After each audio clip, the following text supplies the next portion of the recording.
அனைவருக்கும் வணக்கம். உங்கள் கிருஷப் அகாடமிலேருந்து வினிதா. இந்த வீடியோவில் பார்த்தீங்க அப்படின்னா நம்ம 50 டேஸ் ரிவிஷனில் ஹிஸ்ட்ரியில் டே 1க்கான லைவ் டெஸ்ட் தான் பார்க்க போகிறோம். என்னென்ன லெசன் பார்க்க போகிறோம் அப்படின்னு பார்த்தீங்கன்னா, சிந்து சமவெளி நாகரிகம். உங்களுக்கு 4 ஸ்டாண்டர்டில் உங்களுக்கு சிந்து சமவெளி நாகரிகம் தொடர்பான விஷயங்கள் இருக்குது. 6th, 9th, 11th ஹிஸ்ட்ரியில் இருக்கும். அது போக 11th எத்திக்ஸ்லேயும் உங்களுக்கு தனியாக செப்பரேட்டாக சிந்து சமவெளி நாகரிகம்னே ஒரு லெசன் இருக்கும். டோட்டலாக உங்களுக்கு 4 லெசன்ஸ் இருக்குது சிந்து சமவெளி நாகரிகம் தொடர்பானது. அதற்கு பிறகு பார்த்தீங்க அப்படின்னா யூனிட் 6ல் கவர் ஆகக்கூடிய ஒரு லெசன் தமிழ்நாட்டின் பண்டைய நகரங்கள் 6th இருக்குது. ஓகேங்களா? இந்த 5 லெசன்ல இருந்து உங்களுக்கு டோட்டலாக 50 கொஷின்ஸ் இப்போ லைவ் டெஸ்ட்டாக இருக்க போகுது. ஓகேங்களா? ஸ்டார்ட் பண்ணிடலாங்களா? ஃபர்ஸ்ட் கொஷின் பாருங்க. பின்வரும் கூற்றுகளில் சரியானவற்றை காண்க. கல்வி கரையில்லாத காஞ்சி வாகீசர், நகரங்களில் சிறந்தது காஞ்சி திருநாவுக்கரசர். இதுல எது சரின்னு பாருங்க.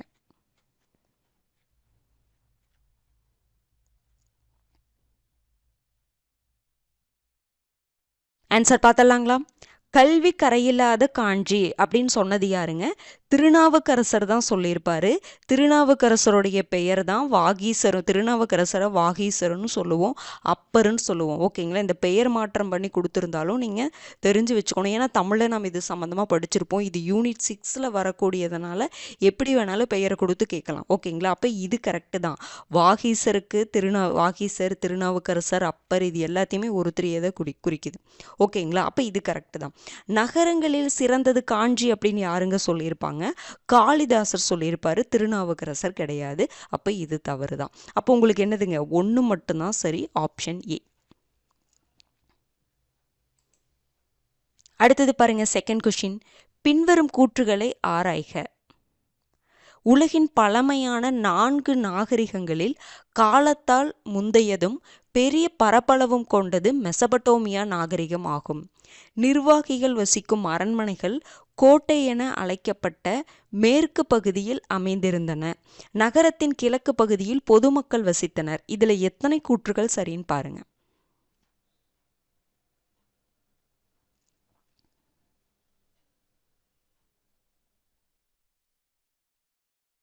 ஆன்சர் பார்த்தலாங்களா? உலகில் பழமையான 4 நாகரிகங்கள் இருக்குது. என்னென்ன நாகரிகங்கள் இருக்குங்க? மெசபடோமியா நாகரிகம், சிந்து சமவெளி நாகரிகம், இல்லைன்னா ஹரப்பா நாகரிகம் சொல்லுவோம். அடுத்தது பார்த்திங்கன்னா எகிப்து நாகரிகம், சீன நாகரிகம் அப்படின்னு சொல்லிட்டு பழமையான 4 நாகரிகங்கள் இருக்குது. அதில் காலத்தால் முந்தையது அப்படின்னு பார்த்தீங்கன்னா என்ன நாகரிகங்க? உங்களுக்கு மெசபடோமியா நாகரிகம் தான். உங்களுக்கு கிமு 3500 ஸ்டார்ட் ஆகிருக்கிற மாதிரி இருக்கும் மெசபடோமியா நாகரிகம்.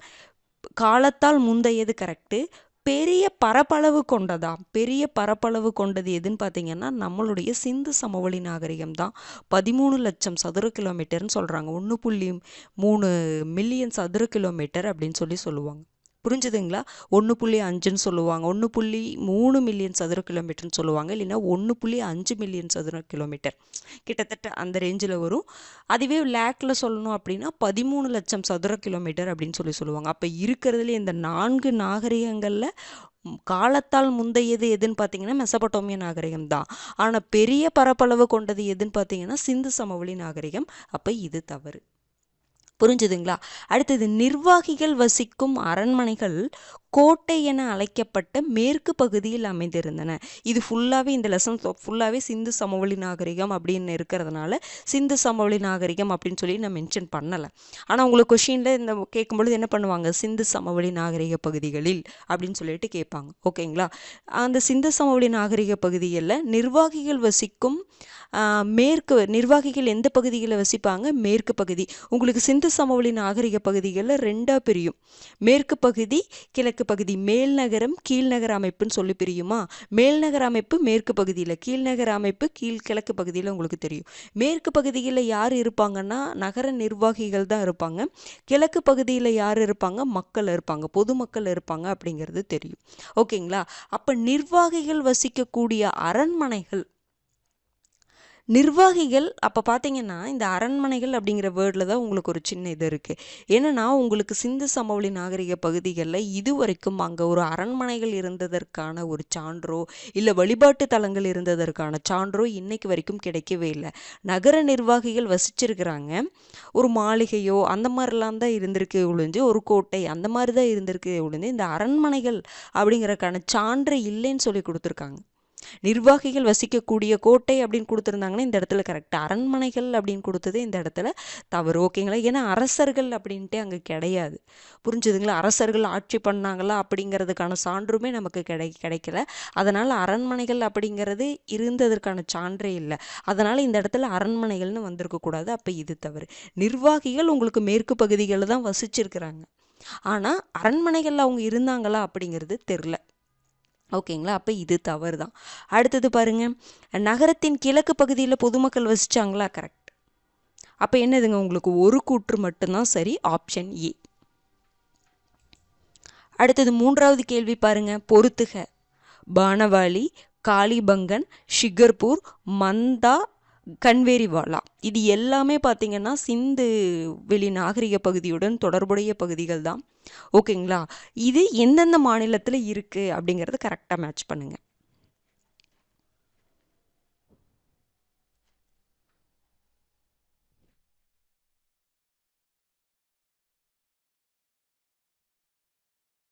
ஆன்சர் பார்த்துடலாங்களா? பானாவளி எங்கெங்கே இருக்குது உங்களுக்கு? ஹரியானா. இது வந்து உங்களுக்கு புக்கில் மாற்றி கொடுத்துருப்பாங்க, பார்த்துக்கோங்க. பானவாலியும் ராக்கி கர்ஹி ரெண்டுமே ஹரியானா. 9th தவறாக கொடுத்துருப்பாங்க, உங்களுக்கு 11th கரெக்டாக கொடுத்துருப்பாங்க. பானவாலி, ராக்கி கர்ஹி ரெண்டுமே ஹரியானாவில் இருக்கக்கூடிய பகுதி. ரொம்ப முக்கியமான கொஷினுங்க, பார்த்துக்கோங்க. அடுத்தது காளிபங்கன் எங்கே இருக்கும் உங்களுக்கு? ராஜஸ்தான். ஷிகர்பூர் எங்கன்னா ஒரு பிக்சர் கீழே கொடுத்துருப்பாங்க. ஓகேங்களா? நம்ம புக்கில் தான் கொடுத்துருக்காங்க, வேறு பிளேஸ்ன்னு நினைக்காதீங்க. ஷிகர்பூர் அப்படிங்கிற பகுதி குஜராத்தில். அந்த சர்ட் வகை பிளேடுகள் அதற்கு ஆதாரம் போட்டுட்டு அந்த பிக்சரு கீழே ஷிகர்பூரில் இருந்து கண்டெடுக்கப்பட்டது குஜராத் அப்படின்னு சொல்லி போட்டிருப்பாங்க. புரிஞ்சுதுங்களா? ஷிகர்பூர் எங்கே இருக்குங்க? குஜராத். அடுத்தது மந்தா எங்கே இருக்குன்னா ஜம்மு காஷ்மீர். இதுவும் ஒரு சிந்து வெளி நாகரிக பகுதி தான், ஜம்மு காஷ்மீரில் இருக்குது. சரி, இது எங்கெங்கே இருக்குது அப்படின்னா நீங்கள் 11th 12th கிடையாது. எங்கே இருக்குன்னா நம்ம 6th புக்கில் இருக்குது. ஒரு மேப் கொடுத்துருப்பாங்க உங்களுக்கு, சிந்து சமவெளி பகுதியோடைய கால வரையறைன்னு கொடுத்துட்டு இது வெண்கல காலம், இது எந்த வருஷம், இதனுடைய பரப்பளவு என்னன்னு சொல்லிட்டு ஒன்று கொடுத்துருப்பாங்களா. அதுக்கு அடுத்த பேஜில் ஒரு மேப் இருக்கும். அந்த மேப்பில் எக்ஸ்ட்ரா பகுதியெலாம் இந்த மந்தா, கன்வேரிவாலா, கோட்டிஜி இது எல்லாமே கொடுத்துருப்பாங்க. அந்த மேப்பை கன்ஃபார்மாக பார்த்துக்கோங்க. எப்படி பார்க்கணும் அப்படின்னா அந்த பகுதியை பார்த்துட்டு அந்த பகுதி எங்கே இருக்குது, எந்த மாநிலத்தில் இருக்குது, ஏன்னா பகுதிகளை மட்டும்தான் கொடுத்துருப்பாங்க. மந்தா, கன்வேரிவாலா, கோட்டிஜி, பனவாலி அப்படின்னு சொல்லிட்டு தான் மேப்பில் எங்கெங்கே இருக்குதுன்னு நீங்கள் மார்க் பண்ணியிருப்பாங்க. நீங்கள் என்ன பண்ணணும்னா அந்த பகுதி எந்த ஸ்டேட்டில் இருக்குது அப்படின்னு சொல்லிட்டு பார்த்து வச்சுக்கோங்க. ஏன்னா சிந்து சமவெளி நாகரிகம்லாம் நம்மளுக்கு கொஷின் கேட்டுக்கிட்டே இருக்காங்க. புரிஞ்சுதுங்களா? கேட்காம இருக்க மாட்டாங்க. அதுபோக பார்த்தீங்கன்னா உங்களுக்கு சிந்து சமவெளி நாகரிகம் அடையாளப்படுத்தப்பட்டு ஒரு நூற்றாண்டு கடந்துருச்சு இல்லைங்களா? 1924 தான் ஃபஸ்ட்டு வெளிப்படுத்தியிருப்பாங்க. 1924 நூற்றாண்டு, ஒரு நூற்றாண்டு கடந்துருச்சு. அப்போ இதிலிருந்து கொஷின் நிறையாவே எக்ஸ்பெக்ட் பண்ணலாம் நம்ம. புரிஞ்சுதுங்களா? அப்படிங்கும் பொழுது என்ன வேணாலும் கேட்கலாம், பார்த்துக்கோங்க. இதுவும் 6th இருக்கக்கூடிய இன்ஃபர்மேஷன் தான், அது என்ன ஸ்டேட்டுன்னு பார்த்து வச்சுக்கோங்க. புரிஞ்சுதுங்களா? அதுவும் இந்த லைட்டஸ்ட்டில் அந்த பகுதிகளெலாம் நான் ஓரளவுக்கு சொல்லிடுவேன். ஓகேங்களா? அடுத்தது கன்வேரிவாலா எங்கே இருக்குது அப்படின்னு பார்த்தீங்கன்னா பாகிஸ்தானில் இருக்குது.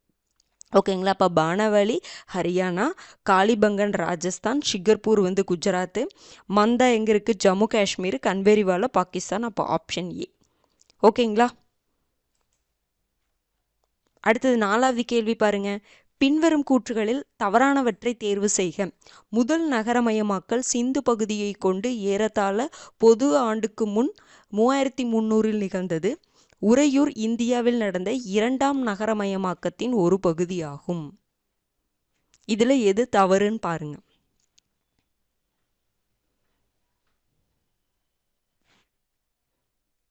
ஒரு ஃபஸ்ட்டு 10 கொஷின் மட்டும் உங்களுக்கு கொஞ்சம் எக்ஸ்ப்ளனேஷன் சொல்கிற மாதிரி இருக்குங்க. அதற்கு பிறகு நமக்கு அது தேவைப்படாது. ஃபஸ்ட்டு 10 கொஷின் மட்டும் கொஞ்சம் லேட் ஆகிற மாதிரி இருக்கும், பார்த்துக்கோங்க. எது தவறுன்னு பாருங்க. முதல் நகரமயமாக்கல் சிந்து பகுதியை, முதல் நகரமயமாக்கம் அப்படின்னா சிந்து வெளி நாகரிகம் தான் சொல்லலாம், சிந்து பகுதி தான். அந்த சிந்து பகுதியை கொண்டு ஏறத்தாழ எப்போ நிகழ்ந்தது? பொது ஆண்டுக்கு முன் 3300 நிகழ்ந்ததா? இந்த இடத்துல நீங்கள் பார்க்கணும். சிந்து சமவெளி நாகரிகம்னா உங்களுக்கு 3300 எல்லாத்துக்குமே தெரியும். 3300 டு 1900 அதனுடைய வருடம் எல்லாத்துக்குமே தெரிஞ்சிருக்கும். இப்போது இந்த இடத்துல பார்த்தீங்கன்னா இந்த சிந்து பகுதி, இந்த சிந்துவெளி நாகரிகத்தை 3ஆக பிரிப்பாங்க. 3 காலமாக பிரிப்பாங்க. என்னென்ன காலமாக பிரிப்பாங்க? தொடக்க கால ஹரப்பா, தொடக்க கால ஹராப்பா, அடுத்தது பார்த்தீங்கன்னா முதிர்ச்சி அடைந்த ஹராப்பா செகண்டு, தேர்டு பிந்தைய ஹராப்பா, மூணாக பிரிப்பாங்க. தொடக்க கால ஹராப்பா, செகண்ட் என்னதுங்க முதிர்ச்சி அடைந்த ஹராப்பா, தேர்டு பார்த்தீங்க அப்படின்னா உங்களுக்கு பிந்தைய ஹராப்பான்னு சொல்லுவாங்க. இந்த தொடக்க கால ஹராப்பாவுடைய பீரியட் என்னன்னு பார்த்தீங்கன்னா 3300 2600 வரைக்கும். நான் சொல்கிறத ஞாபகம் இருக்குன்னு நினைக்கிறேன், ரிவைஸ் பண்ணிக்கோங்க, காது கொடுத்து கேளுங்க. 3300 2600 வரைக்கும் தொடக்க கால ஹராப்பா. புரிஞ்சுதுங்களா? அடுத்தது முதிர்ச்சி அடைந்த ஹராப்பா பீரியட் அப்படின்னு பார்த்தீங்கன்னா 2600 கிமு 2600 கிமு 1900 வரைக்கும் பார்த்தீங்கன்னா முதிர்ச்சி அடைந்த ஹராப்பா செகண்டு. தேர்டு என்னன்னு பார்த்தீங்கன்னா 1700 வரைக்கும், கிமு 1900 கிமு 1700 வரைக்கும் சொல்கிறாங்க. அப்போ 3300 2600 வரைக்கும் தொடக்க கால ஹராப்பா, 2600 1900 வரைக்கும் முதிர்ச்சி அடைந்த ஹராப்பா, 1900 1700 வரைக்கும் பிந்தைய ஹராப்பான்னு சொல்கிறாங்க. இப்போது இந்த சிந்து பகுதியை கொண்டு இது ஒரு நகர பண்பாடு தான் அப்படின்னு நமக்கு தெரியும். ஆனால் இந்த முதல் நகரமயமாக்கல் அப்படிங்கிற பீரியடு சிந்து சமவெளி நாகரிகத்தில் எப்போ இருந்துச்சு அப்படின்னு பார்த்தீங்கன்னா, இரண்டாவதாக சொல்லப்படக்கூடிய அந்த முதிர்ச்சி அடைந்த ஹராப்பா காலகட்டம் இருக்குது பார்த்தீங்களா, அப்போ தான் அந்த நாகரிகத்தில் முதல் நகரமயமாக்கல் அப்படின்னு தொடங்குச்சு. நம்ம பொதுவாக சிந்து சமவெளி நாகரிகம் சொல்கிறோம், அதுதான் முதல் நகரமயமாக்கல், ஓகே தான். ஆனால் கரெக்டாக அக்யூரட்டான பீரியடு அப்படின்னு பார்த்தீங்கன்னா இந்த முதிர்ச்சி அடைந்த ஹராப்பா காலகட்டத்தில் தான் நகர பண்பாடு அதிகமாகவே நிலவுச்சுன்னு சொல்கிறாங்க. அப்போ இந்த இடத்துல உங்களுக்கு என்ன வரணும்? சிந்து சமவெளி நாகரிகம் ஸ்டார்ட் ஆனது வரக்கூடாது, 2600 முதிர்ச்சி அடைந்த ஹராப்பா காலகட்டத்தில் தான் இந்த நகரமயமாக்கலே நிகழ்ந்திருக்குது. எடுத்தொன்ன நகரமாக அது உருவாகலை, கொஞ்சம் கொஞ்சமாக டெவலப் ஆகிட்டே வருது.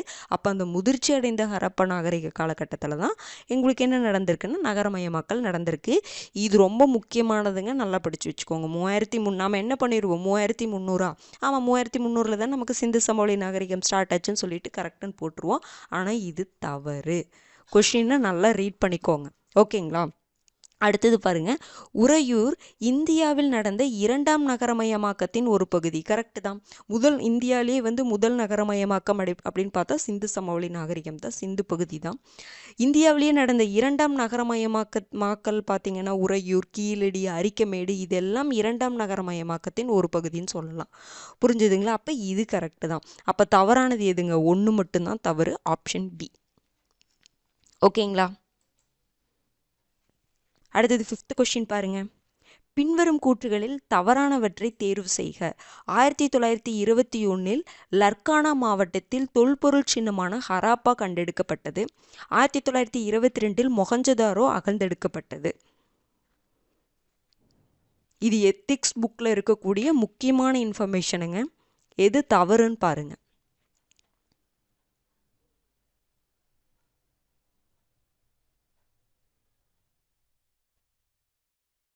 ஆன்சர் பார்த்தலாங்களா? உங்களுக்கு மெயினானது நகரங்கள், சிந்து சமவெளி நாகரிக நகரங்கள் அப்படின்னு பார்த்தீங்கன்னா மெயினாக நம்ம என்னென்ன படிப்போம்னா ஹராப்பாவும் மொஹஞ்சதாரோவும் ரொம்ப முக்கியமானது. அதில் மொஹஞ்சதாரோ எப்போ அகழ்ந்தெடுக்கப்பட்டது, எந்த வருடம் அப்படின்னு பார்த்தீங்கன்னா 1922. அப்போ இந்த மொஹஞ்சதாரோ எங்கே இருக்குன்னு பார்த்தீங்க அப்படின்னா சிந்து பகுதி எங்கே இருக்குது? பாகிஸ்தான். பாகிஸ்தானில் இருக்கக்கூடிய சிந்து பகுதியில் லர்கானா மாவட்டத்தில் ஒரு 70 அடி உயரமுள்ள மண்மேடு அகழ்ந்தெடுக்கப்பட்டது, கண்டுபிடிக்கப்பட்டது. அதுதான் என்னன்னு சொல்கிறாங்க? மொஹஞ்சதாரோன்னு சொல்கிறாங்க. புரிஞ்சுதுங்களா? 1922 சிந்து பகுதியில் பாகிஸ்தானில் சிந்து பகுதியில் லர்கானா மாவட்டத்தில் ஒரு 70 அடி உயரமுள்ள ஒரு மண்மேடு கண்டுபிடிக்கப்பட்டது. அதுதான் மொஹஞ்சதாரோ. மொஹஞ்சதாரோவையே நம்ம என்ன சொல்லுவோம் அப்படின்னா உயர்ந்த மண்மேடு அப்படின்றத சொல்லுவோம். புரிஞ்சுதுங்களா? இறந்தோர் மேடுன்னு சொல்லுவோம். புரிஞ்சுதுங்களா? மொஹஞ்சதாரோ இறந்தோர் மேடுன்னு சொல்லுவோம். ஹராப்பாவை புதையுண்ட நகரம் அப்படின்னு சொல்லுவோம். இது ஹராப்பா வந்து புதைஞ்சு போயிருந்தது. இதுவே இந்த மொஹஞ்சதாரோ வந்து மண்மேடு மாதிரி இருந்துச்சு. அதுதான் இறந்தோர் மேடுன்னு சொல்கிறோம் மொஹஞ்சதாரோவை. ஹராப்பாவை புதையுண்ட நகரம் அப்படின்னு சொல்கிறோம். புரிஞ்சுதுங்களா வித்தியாசம்? அப்போ இது எங்கே கண்டுபிடிக்கப்பட்டது? 1922. அடுத்தது பாருங்க, ஹராப்பா வந்து எப்போ கண்டுபிடிக்கப்பட்டதுன்னா 1922. லர்கானா மாவட்டம் கிடையாது. லர்கானா மாவட்டம்னா மொஹஞ்சதாரோ. இது எங்கே கண்டுபிடிக்கப்பட்டது அப்படின்னா பாகிஸ்தானில் பஞ்சாப் மாகாணம், பாகிஸ்தான் பஞ்சாப் மாகாணத்தில் மாண்ட் கொமேரி மாவட்டத்தில் இந்த பகுதி இந்த சின்னம், தொல்பொருள் சின்னமான ஹராப்பா கண்டெடுக்கப்பட்டது. அப்போ இது தவிர லர்கானா மாவட்டம்னு வராது, மாண்ட் கொமேரி மாவட்டம். புரிஞ்சுதுங்களா? இது பாகிஸ்தான் பஞ்சாப். உங்களுக்கு என்னதுங்க, பாகிஸ்தான் பஞ்சாப். ஹராப்பா வந்து பாகிஸ்தான் பஞ்சாபில் இருக்குது. மொஹஞ்சதாரோ வந்து பாகிஸ்தான் சிந்து பகுதியில் இருக்குது. மொஹஞ்சதாரோ லர்கானா மாவட்டம். ஹராப்பா பார்த்தீங்க அப்படின்னா உங்களுக்கு மாண்ட் கொமேரி மாவட்டம். வித்தியாசம் புரிஞ்சுதுங்களா? இது ரொம்ப முக்கியமானதுங்க, அதனால தான் இவ்வளோ நேரம் எடுத்து நான் சொல்கிறேன். ஓகேங்களா? அப்போ இது உங்களுக்கு தவறு. அப்போ என்னதுங்க, எது தவறு? 1 மட்டும் தவறு, ஆப்ஷன் பி. அடுத்தது 6th கொஸ்டின் பாருங்க. பொறுத்துக. தொண்டை நாடு, சேரநாடு, பாண்டிய நாடு, சோழ நாடு. அது அந்த பகுதிகளுடன் பொறுத்துங்க.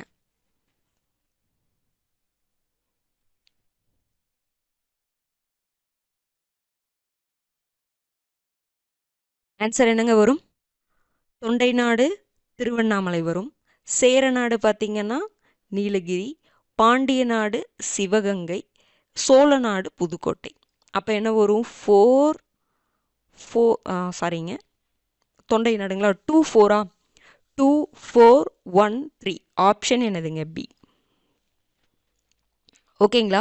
அப்போ தொண்டை நாட்டில் உங்களுக்கு என்னதெல்லாம் வரும்? திருவண்ணாமலை வரும், அடுத்தது திருவள்ளூர் வரும், திருவண்ணாமலை, திருவள்ளூர், காஞ்சிபுரம், வேலூர், விழுப்புரம், இது எல்லாமே எங்கே வரும் உங்களுக்கு? தொண்டை நாட்டில் வரும். சேர நாட்டில் என்னென்ன வரும்? கோயம்புத்தூர், நீலகிரி, அடுத்தது கேரளாவில் சில பகுதிகள், கரூர், கன்னியாகுமரி, இது எல்லாமே சேர நாட்டில் வரும். பாண்டிய நாட்டில் மதுரை, சிவகங்கை, ராமநாதபுரம், திருநெல்வேலி, தூத்துக்குடி, இது எல்லாமே தென் மாவட்டங்கள் எல்லாமே பாண்டிய நாட்டில் வரும். சோழ நாட்டில் திருச்சி, தஞ்சை, திருவாரூர், நாகப்பட்டினம், புதுக்கோட்டை, இது எல்லாமே உங்களுக்கு எது வரும்? சோழ நாட்டில் வரும். ஓகேங்களா? ரொம்ப முக்கியமானதுங்க, இதெல்லாம் அசால்ட்டாக இருக்காதீங்க. தெரியாத பிளேஸ்னு உங்களுக்கு சிலதெல்லாம் தெரிஞ்சிருக்கும், வித்தியாசமாக கொஞ்சம் சிலதெல்லாம் தெரியாமல் இருக்கும் பார்த்தீங்கன்னா, அதை கொஞ்சம் நீங்கள் நோட் பண்ணி படிச்சுக்கணும். புரிஞ்சுதுங்களா? தெரியலனாலும் படிச்சுக்கோங்க. இந்த மாதிரி கொஷின்ஸ்லாம் வரும்பொழுது நம்ம விடக்கூடாது. இது மாதிரி கொஷின்ஸை எக்ஸ்பெக்டும் பண்ணலாம். ஓகேங்களா? அடுத்தது 7வது கேள்வி பாருங்க. கீழ்காணும் கூற்றுகளில் சரியானவற்றை தேர்வு செய்க. ஹராப்பா இருந்ததற்கான முதல் வரலாற்று சான்று சார்லஸ் மேன்ஷனின் நூலில் குறிப்பிடப்பட்டுள்ளது. 1924 ஆர்கியாலஜிக்கல் சர்வே ஆஃப் இந்தியாவின் இயக்குநராக ஜான் மார்ஷல் பொறுப்பு வகித்தார். இதில் எது சரின்னு பாருங்க.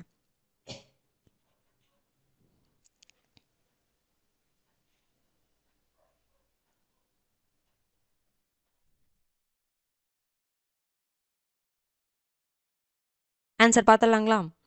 ஹராப்பா இருந்ததற்கான முதல் வரலாற்று சான்று சார்லஸ் மேன்ஷன் அப்படிங்கிற ஒரு புக் எழுதியிருப்பார். இவர் பார்த்தீங்கன்னா ஆங்கிலேய கிழக்கிந்திய கம்பெனியில் ஒரு படை வீரராக இருந்திருப்பார். அது போக இவர் ஒரு ஆராய்ச்சியாளர். இவர் தன்னுடைய நூலில் எழுதியிருப்பார். என்னென்னு எழுதியிருப்பார்? அந்த பாலடைந்த செங்கற்கோட்டை உயரமான சுவர்களுடனும் கோபுரங்களுடனும் ஒரு மலை மீது கட்டப்பட்டுள்ளது அப்படின்னு சொல்லிட்டு எழுதியிருப்பார். இதுதான் வந்து ஒரு ஹராப்பா இருந்ததற்கான ஒரு முதல் வரலாற்று சான்று அப்படின்னு சொல்லியிருப்பாங்க. இது கரெக்ட் தான். அடுத்தது 1924 ஆர்கியாலஜிக்கல் சர்வே ஆஃப் இந்தியா, இந்திய தொல்பொருள் ஆய்வுத்துறை, அதனுடன் இந்தியாவின் இயக்குனராக யார் இருந்திருப்பாங்க அப்படின்னா ஜான் மார்ஷல் தான் இருந்திருப்பார். இதுவும் கரெக்டு தான். ஆர்கியாலஜிக்கல் சர்வே ஆஃப் இந்தியா, இந்திய தொல்பொருள் துறை எப்போ அமைக்கப்பட்டது அப்படின்னா 1861 அலெக்சாண்டர் கன்னிங்ஹாம் அப்படிங்கிற ஒருத்தர் நில அளவியாளர் உதவியுடன் தொடங்கப்பட்டது. இது எல்லாருக்குமே தெரிஞ்சிருக்கும். அப்போ உங்களுக்கு என்னதுங்க? 1 2 சரி, ஆப்ஷன் இ. அடுத்தது 8வது கேள்வி பாருங்க. பின்வரும் கூற்றுகளில் சரியானவற்றை தேர்வு செய்க. சிந்துவெளி நாகரிக பகுதி தெற்கிலும் கிழக்கிலும் இந்திய பகுதிகளை எல்லையாக கொண்டுள்ளது.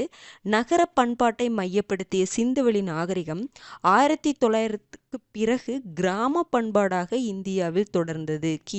ஓகேங்களா, கிமு 1900க்கு பிறகு கிராம பண்பாடாக இந்தியாவில் தொடர்ந்தது. இதுல எது சரின்னு பாருங்க.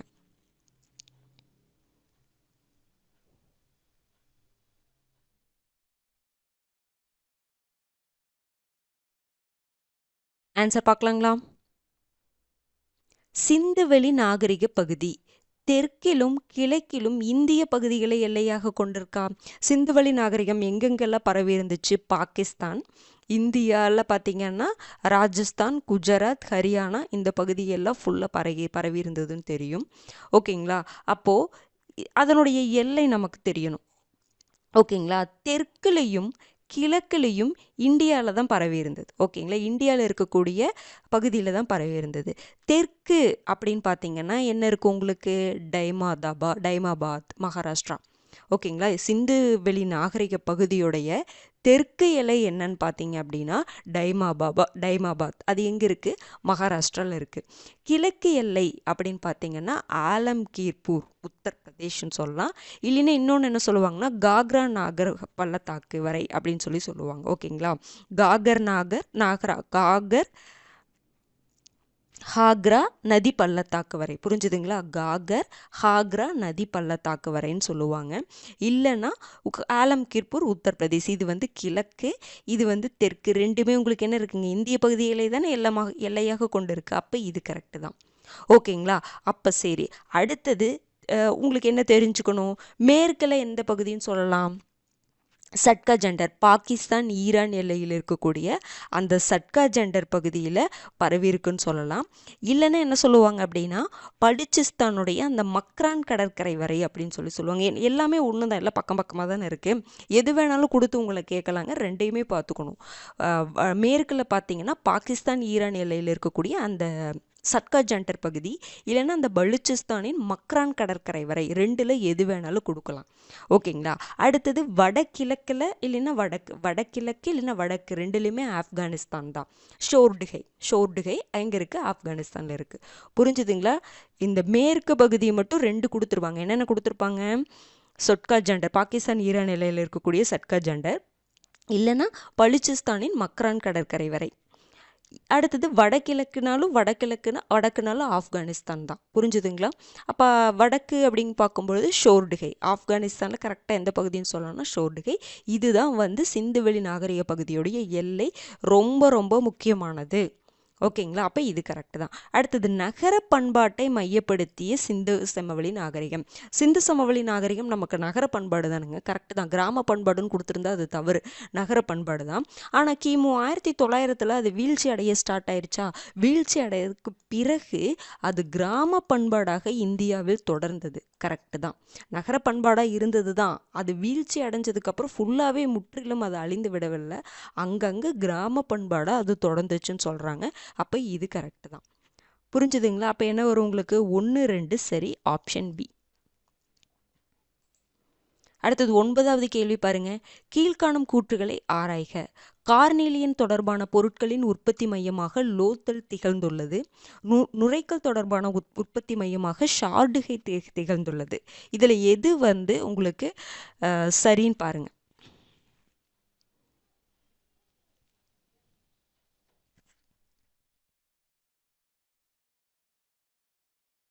இது ஒரு பாக்ஸில் கொடுத்துருப்பாங்க 11th. நான் அதை சென்டென்ஸாக மேக் பண்ணியிருக்கிறேன், அவ்வளோதான். ஓகேங்களா, கார்னீலியன் மணிவகைன்னு சொல்லுவோம், ஒரு வகை மணிவகை, சிவப்பு மணிக்கள்னு சொல்லுவோம். இது தொடர்பான பொருட்களின் உற்பத்தி மையமாக எந்த பகுதியில் இருந்துச்சு, எந்த பகுதி திகழ்ந்தது அப்படின்னு பார்த்தீங்கன்னா லோத்தல் தான். லோத்தல் எங்கே இருக்குது? குஜராத்தில் இருக்குது. கரெக்டு தான்.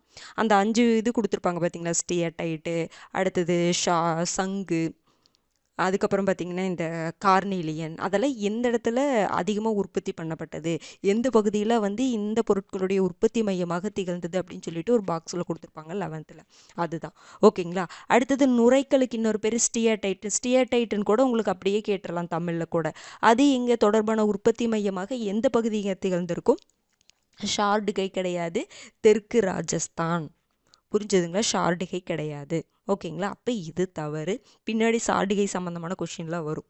ஓகேங்களா? அப்போ என்னதுங்க, 1 மட்டும்தான் சரி, ஆப்ஷன் பி. அடுத்தது 10வது கேள்வி பாருங்க. தமிழ் மன்னர்களை திறமில ராஜாக்கள் என்று குறிப்பிட்டுள்ளவர் யார்? Nandivarma Pallavan, sir John Marshall, Gangadevi, யவனர்கள்.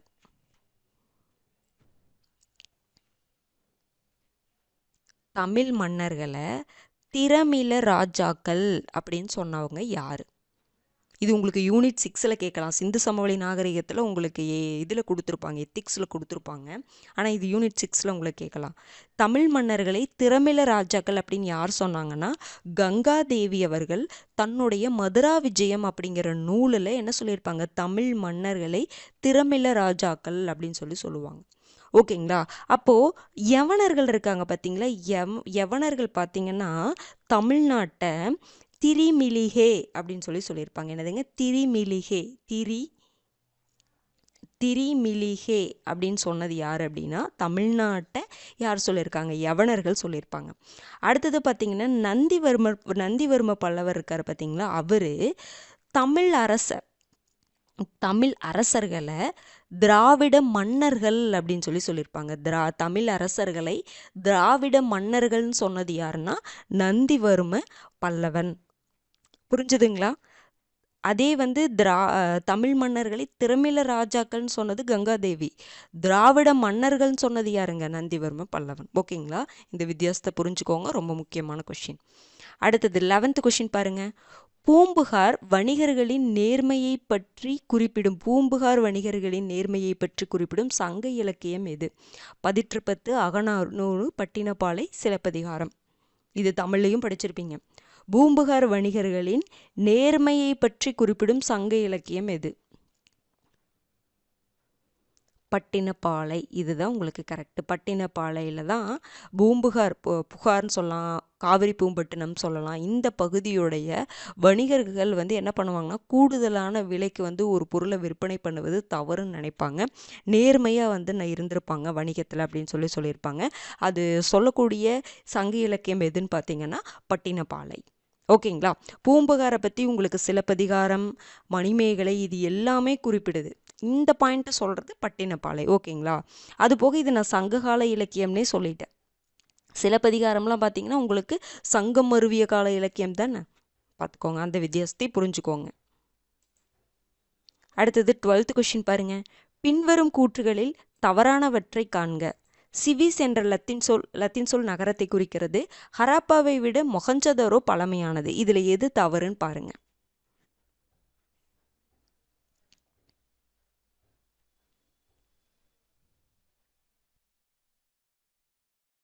Answer என்னங்க வரும்?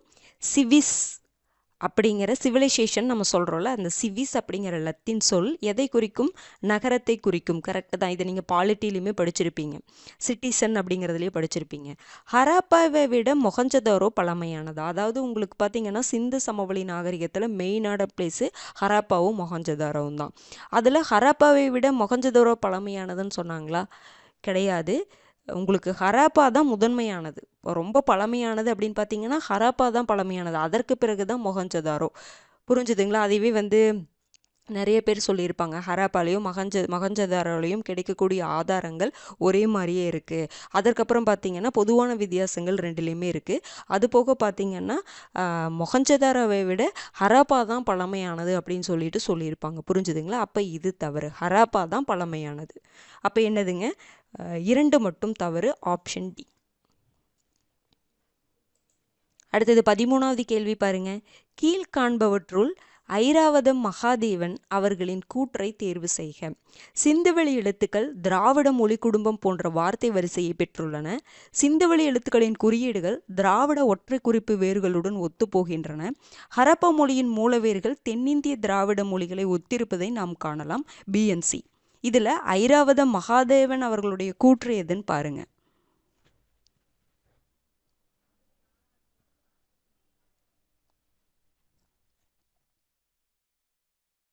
ஐராவத மகாதேவன் சொன்ன கூற்று எதுங்க?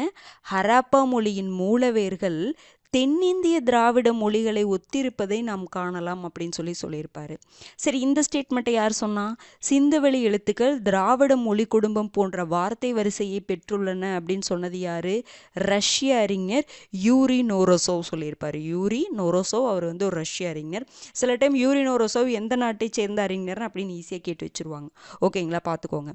அடுத்தது, சிந்துவெளி எழுத்துக்களின் குறியீடுகள் திராவிட ஒற்றை குறிப்பு வேர்களுடன் ஒத்துப்போகின்றன அப்படின்னு சொன்னது யாரு? பர்போலோ. ஓகேங்களா, பர்போலோ அப்படிங்கிறவர் தான் சொல்லியிருப்பாரு. ஓகேங்களா, இது எல்லாமே முக்கியமான பாயிண்ட், பார்த்துக்கோங்க. அடுத்தது 14வது கேள்வி பாருங்க. பின்வரும் கூற்றுகளில் தவறானவற்றை தேர்வு செய்க. சிந்துவெளி மக்கள் பயன்படுத்திய எடையில் 8 விகிதம் இன்றைய அளவீட்டில் 13.63 கிராம் கொள்ளத்தக்கதாக உள்ளது. ஹராப்பாவில் உற்பத்தியான ஜாடி ஓமனில் கண்டெடுக்கப்பட்டுள்ளது. இதில் எது தவறுன்னு பாருங்க.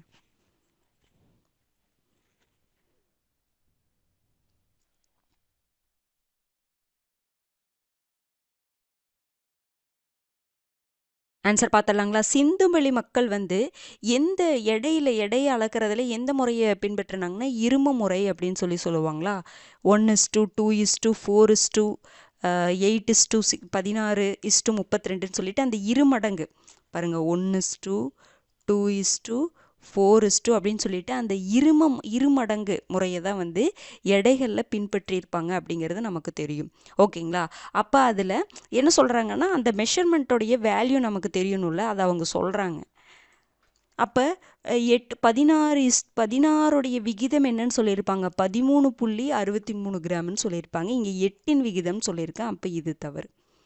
அதாவது அவங்க 1:2, 2:4:8:16:32 அப்படிங்கிற 62 சொல்லிட்டு 2 மடங்கா அந்த விகித முறையில் தான் வந்து எடையை வந்து அளந்திருப்பாங்க. அப்போது ஒரு விகிதத்துக்கு எவ்வளோ வேல்யூன்னு இப்போ இருக்கக்கூடிய காலகட்டத்தில் எவ்வளோ வேல்யூன்னு தெரியணும்ல. அப்போ 16 விகிதம்னா என்ன அர்த்தம்னா 13.63 கிராம்னு சொல்கிறாங்க. புரிஞ்சுதுங்களா? அப்போ 32னா அதில் இருந்து அந்த மாதிரி உங்களுக்கு வந்து பிரித்து சொல்லியிருப்பாங்க. அப்போ 8 விகிதம் வராது, 16 விகிதம் தான் வரணும். அப்போ இது தவறு. அடுத்தது, ஹராப்பாவில் உற்பத்தியான ஜாடி ஒன்று ஓமனில் கண்டெடுக்கப்பட்டிருக்குமா? கரெக்டு தான். அப்போ உங்களுக்கு என்னதுங்க? 1 மட்டும்தான் தவறு, ஆப்ஷன் ஏ. அடுத்தது 15வது கேள்வி பாருங்க. கீழ்காணும் கூற்றுகளில் சரியானவற்றை தேர்வு செய்க. தமிழ்நாட்டை திராவிட தேசம் என்று மதுரா விஜயம் என்ற நூலில் குறிப்பிடப்பட்டுள்ளது. சிந்துவெளியின் மைய அரசு இருந்ததற்கான சான்றுகள் மொஹஞ்சதாரோவில் கிடைத்துள்ளன. சிந்துவெளி பகுதியில் அப்படிங்கிற மாதிரி எடுத்துக்கலாம். இதில் எது சரின்னு பாருங்க.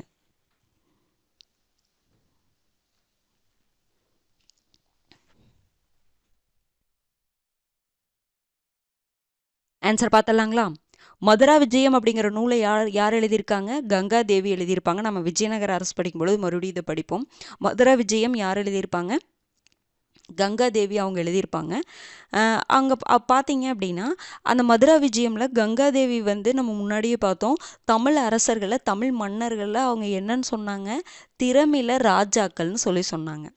அதே மாதிரி நந்திவர்ம பல்லவன் தமிழரசர்கள் என்ன சொல்லியிருக்காரு? திராவிட மன்னர்கள்னு சொல்லியிருக்காங்க.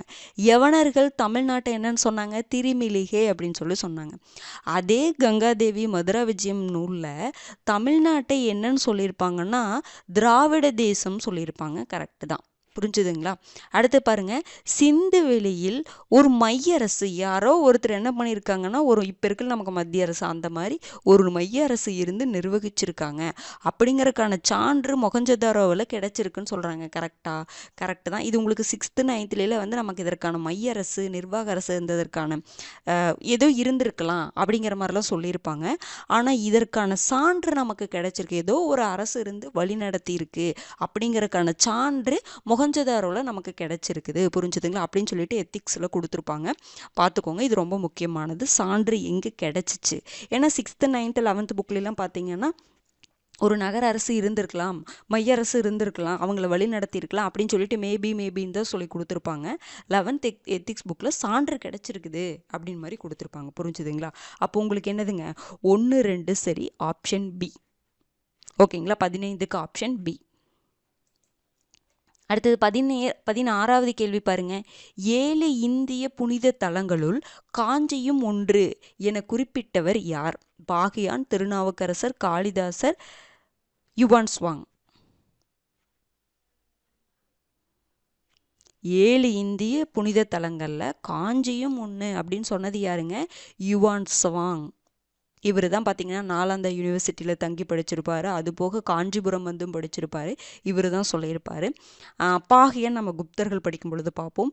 திருநாவுக்கரசர் தான் பார்த்தீங்கன்னா நம்ம முன்னாடியே பார்த்தோம். கல்வியில் கரையில்லாத காஞ்சி அப்படின்னு சொல்லி படித்தோமா. திருநாவுக்கரசர், அப்பர், வாகீசர் எல்லாமே ஒன்று தான். காளிதாசர் பார்த்தீங்கன்னா நகரங்களில் சிறந்தது காஞ்சி அப்படின்னு சொல்லியிருப்பார். ஓகேங்களா? அடுத்தது 17வது கேள்வி பாருங்க. ஹராப்பா நாகரிக பகுதியான மிட்டதாய் எந்த மாநிலத்தில் உள்ளது? ராஜஸ்தான், பாகிஸ்தான், ஹரியானா, குஜராத். அதுவும் நான் சொன்ன பார்த்தீங்களா 6th ஒரு மேப்பில் வந்து கொடுத்துருப்பாங்கன்னு சொன்னேன்ல, அதில் இந்த பிளேஸ் இருக்குது. ஹராப்பா நாகரிக பகுதியான மிட்டதாய், மிட்டதாளுன்னு சொல்லுவாங்க. மிட்டதாய் எந்த மாநிலத்தில் இருக்கு? ராஜஸ்தான், பாகிஸ்தான், ஹரியானா, குஜராத். மிட்டதாய் எங்கே இருக்குன்னு பார்த்தீங்க அப்படின்னா ஹரியானாவில் இருக்குது. ஓகேங்களா? மிட்டதாய் எங்கே இருக்குது? ஹரியானாவில் இருக்குது. கன்வேரிவாலை எங்கே இருக்குன்னு பார்த்தோம்? பாகிஸ்தானில் இருக்குன்னு பார்த்தோமா? அடுத்தது மந்தா எங்கே இருக்குன்னு பார்த்தோம்? ஜம்மு காஷ்மீரில் இருக்குன்னு பார்த்தோம். அடுத்தது 18வது கேள்வி பாருங்க. பின்வரும் கூற்றுகளில் தவறானவற்றை தேர்வு செய்க. சிந்துவெளி எழுத்துக்கள் இடப்பக்கத்திலிருந்து வலப்பக்கமாக எழுதப்பட்டுள்ளன. ஹரப்பா நாகரிக வீழ்ச்சி அம்மக்களை கிழக்கு நோக்கியும் தெற்கு நோக்கியும் இடம்பெறச் செய்தது. இதுல எது தவறுன்னு பாருங்க.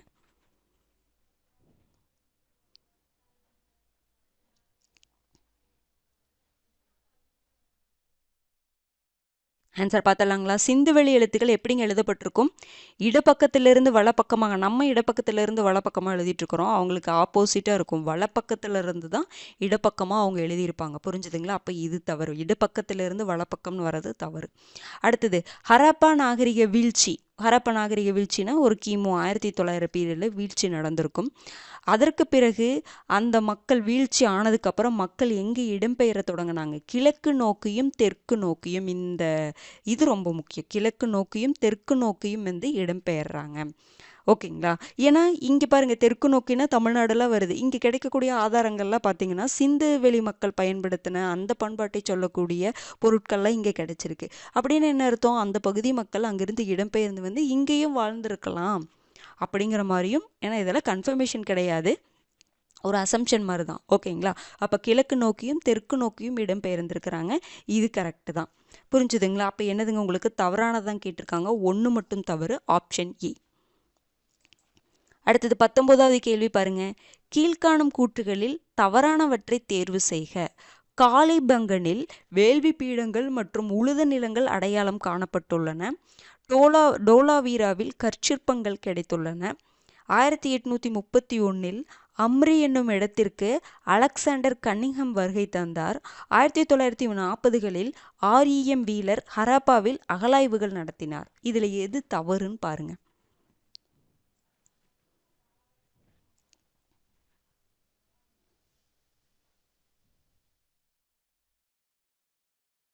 ஆன்சர் பார்க்கலாங்களா? காளிபங்கன் எங்கேங்க இருக்குது? ராஜஸ்தானில் இருக்குது. அங்கே வேள்வி பீடங்களும் உழுத நிலங்கள் இருந்ததற்கான அடையாளம் அங்கே காணப்பட்டிருக்கு. உழுத நிலங்கள்னால் இரட்டை சாகுபடி முறையை அவங்க மேற்கொண்டிருப்பாங்க. அதற்கான ஆதாரங்கள் அங்கே கிடைச்சிருக்கு. வேள்வி பீடங்களும் உழுத நிலங்கள் அடையாளம் எந்த பகுதியில் காணப்பட்டதுன்னா காளிபங்கனில். ரொம்ப ரொம்ப முக்கியமானதுங்க. இது கேட்கறக்கு வாய்ப்பு இருக்குது. ஓகேங்களா? அப்போ இது கரெக்டு தான், தவறுன்னு சொல்ல முடியாது. அடுத்தது டோலாவீராவில் கற்சிற்பங்கள் கிடைச்சிருக்கா? கரெக்டு தான். டோலாவீரா எங்கேங்க? குஜராத். அங்கே வந்து கற்சிற்பங்கள் கிடைச்சிருக்குது. கரெக்டு தான். அடுத்தது 1831 அம்ரி அப்படிங்கிற இடத்திற்கு யார் வருகை தந்தாங்க? அலெக்சாண்டர் கன்னிங்ஹம் கிடையாது, அலெக்சாண்டர் பெர்னஸ். ஓகேங்களா? அப்போ இதுதான் தவறு. அடுத்தது 1940களில் REM வீலர் ஹராப்பாவில் அகழாய்வுகள் நடத்தினாரா? கரெக்ட். இதெல்லாம் தெரிஞ்சுக்கணுமான்னு கேட்டால் கரெக்டு. ஹராப்பாவில் யார் யாரெல்லாம் வந்து அகழாய்வுகள் பண்ணாங்க, ஆராய்ச்சி மேற்கொண்டாங்க அப்படிங்கிறது கண்டிப்பாக நமக்கு தெரியும். அது தெரியணும், வெளிநாட்டினராக இருந்தாலும் சரி. ஓகேங்களா?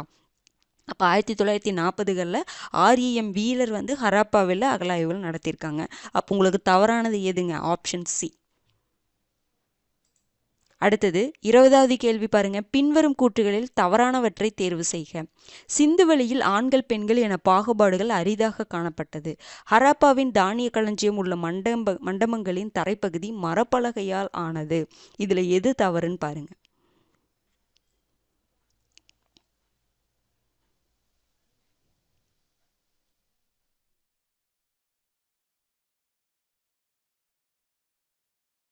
ஆன்சர் பார்த்தலாங்களா? சிந்துவெளி பகுதியில் ஆண்கள் பெண்கள் அப்படின்னு பாகுபாடு பார்க்கப்பட்டதா?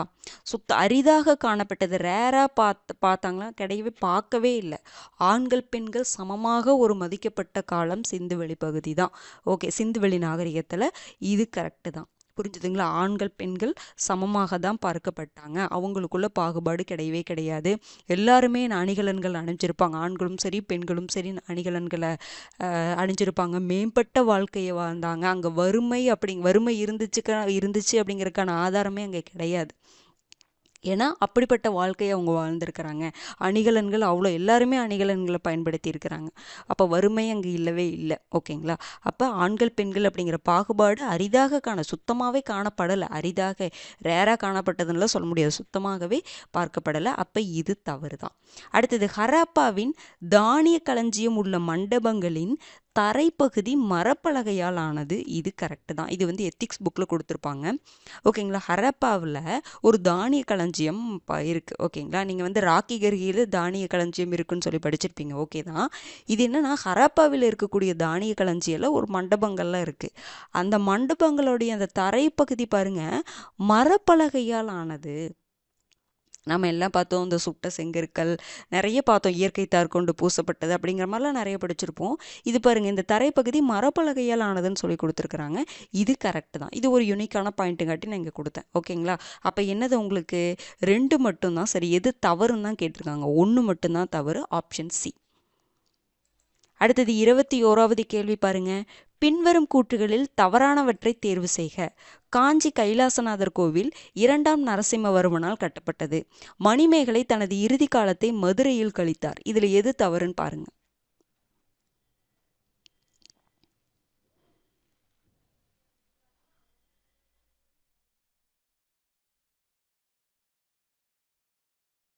ஆன்சர் பார்த்தலாங்களா? காஞ்சி கைலாசநாதர் கோயில் ராஜசிம்மனால் கட்டப்பட்டது. 2ஆம் நரசிம்மவர்மனை தான் நம்ம என்னன்னு சொல்லுவோம்? ராஜசிம்மன் அப்படின்னு சொல்லுவோம். ஓகேங்களா? 2ஆம் நரசிம்மவர்மனை தான் நம்ம ராஜசிம்மன்னு சொல்லுவோம். இது கரெக்டு தான். காஞ்சி கைலாசநாதர் கோயில் ராஜசிம்மனால் கட்டப்பட்டது. 2ஆம் நரசிம்மவர்மனை தான் நம்ம ராஜசிம்மன் சொல்லுவோம். இது கரெக்டு. அடுத்தது, மணிமேகலை தனது இறுதி காலத்தில் மதுரையில் கழித்தாரா? எங்கெங்கே கழிச்சிருப்பாங்க? காஞ்சிபுரம். இந்த இடத்துல ஒரு சின்ன கன்ஃபியூஷன் என்னென்னா, நமக்கு சிலப்பதிகார மணிமேகலைன்னா அந்த மதுரை தான் ஞாபகம் வரும் அதிகமாக. அப்போ மதுரைன்னு போட்டக்கூடாது. மணிமேகலை தன்னுடைய இறுதி காலத்தை காஞ்சிபுரத்தில் தான் கழிச்சிருப்பாங்க. ஓகேங்களா? அப்போ இது தவறு. அப்போ எதுங்க எது தவறு தான் கேட்டிருக்காங்க. 2 மட்டும் தவறு. Option C. 22வது கேள்வி பாருங்க. பின்வரும் கூற்றுகளில் சரியானவற்றை காண்க. சிந்துவெளி மக்களின் எழுத்துக்களின் மூலம் அவர்கள் தாய் தெய்வ வழிபாடு மேற்கொண்டதை நம்மால் உறுதிப்படுத்த முடிகிறது. ஹரப்பா நாகரிக வீழ்ச்சிக்கு தொற்றுநோய் தாக்குதலும் காரணமாக இருக்கலாம் என சொல்லப்படுகிறது. இதுல எது சரின்னு பாருங்க.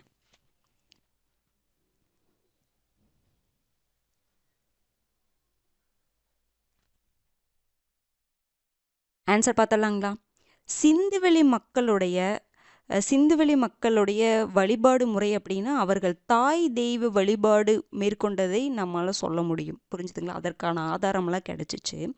ஆனால் இதில் பாருங்க, சிந்துவெளி எழுத்துக்களின் மூலம் நமக்கு அது தெரிஞ்சுதா? கிடையாதுங்க. ஏன்னா அவங்களுடைய எழுத்துக்களை இன்னைக்கு வரைக்கும் நம்மளால் புரிஞ்சிக்கவே முடியல. புரிஞ்சுக்கிட்டால் மட்டும்தான் இன்னும் அவங்கள பற்றி தெரிஞ்சுக்க முடியும். எழுத்துக்களின் மூலம் அப்படிங்கிறது தவறு. சிந்துவெளி மக்களுடைய எழுத்துக்கள் இன்னைக்கு வரைக்கும் நமக்கு புரியவே கிடையாது. அப்போ தாய் தெய்வ வழிபாடு இருந்தது அப்படிங்கிறது நமக்கு என்ன தெரியுது அப்படின்னா, அவங்களுடைய அந்த சிலையாகட்டும், அவங்க அந்த நம்ம பார்த்தோம்ல அந்த பெண் சிலை ஒன்று கண்டெடுக்கப்பட்டிருக்கும். அந்த மாதிரி அப்புறம் அந்த பானையில் அவங்க வரைந்த அந்த ஓவியங்கள் அதையெல்லாம் வச்சு தான் நம்ம கண்டுபிடிக்கிறோம். அவங்க தாய் தெய்வ வழிபாடு இருந்திருக்கலாம். கண்டெடுக்கப்பட்ட சிலைகள் மூலமாக தான் தெரிஞ்சுக்க முடியுது. புரிஞ்சுதுங்களா? அதே மாதிரி பசுபதி வழிபாடு அதை கூட சிவன்னு கூட சொல்கிறாங்க. இதில் கெஸ்ட். ஆனால் எழுத்துக்களின் மூலம் சொல்கிறது தவறு தான். எழுத்துக்கள் நம்ம எழுத்துக்கள் மூலமாக தான் எழுத்துக்களை வந்து நாங்கள் வந்து தாய் தெய்வ வழிபாடு வழிபட்டோம் அப்படிங்கிற மாதிரிலாம் கொடுத்துருந்தாங்களா? கிடையாது. புரிஞ்சுதுங்களா? அப்போ எழுத்துக்களின் மூலம் சொன்னது தவறு தான், ஆனால் தாய் தெய்வ வழிபாடு இருந்தது. புரிஞ்சுதுங்களா? அப்போ இது உங்களுக்கு தவறு. அடுத்தது ஹரப்பா நாகரிக வீழ்ச்சிக்கு நிறைய காரணம் சொல்கிறாங்க. அதில் தொற்றுநோய் தாக்குதலும் ஒரு காரணம் சொல்கிறாங்களா? கரெக்டு தான். தொற்றுநோய் தாக்குதல், வெள்ளம் ஏற்பட்டிருக்கலாம், அப்போ பஞ்சம் ஏற்பட்டிருக்கலாம், பொருளாதாரத்தில் வீழ்ச்சி ஏற்பட்டிருக்கலாம். புரிஞ்சுதுங்களா? இது நிறைய காரணம் சொல்கிறாங்க. ஆரியர்களுடைய படையெடுப்பு காரணம் சொல்கிறாங்க. ஓகேங்களா? இது நிறைய காரணம். அதில் தொற்றுநோய் தாக்குதலும் ஒரு காரணமாக சொல்கிறாங்க. என்ன வேணாலும் இருந்திருக்கலாம்னு சொல்கிறாங்க. புரிஞ்சுதுங்களா? அப்போ எதுங்க சரி? உங்களுக்கு 2 மட்டும்தான் சரி. Option B. அடுத்தது 23வது கேள்வி பாருங்க. கீழ்காணும் கூற்றுகளை ஆராய்க. சிந்துவெளி மக்கள் குதிரை பட்டு போன்றவற்றை அறியவில்லை. இரட்டை சாகுபடி முறையை சிந்துவெளி மக்கள் மேற்கொண்டார்கள். சிந்துவெளி மக்கள் கூர் ஆயுதங்களை உருவாக்க ரோஹ்ரி செர்ட் என்ற சிலிக்கா கற்களை பயன்படுத்தினர். ரோஹ்ரி என்ற பகுதி பலுச்சிஸ்தானில் உள்ளது. இதில் எத்தனை கூற்றுகள் சரின்னு பாருங்க.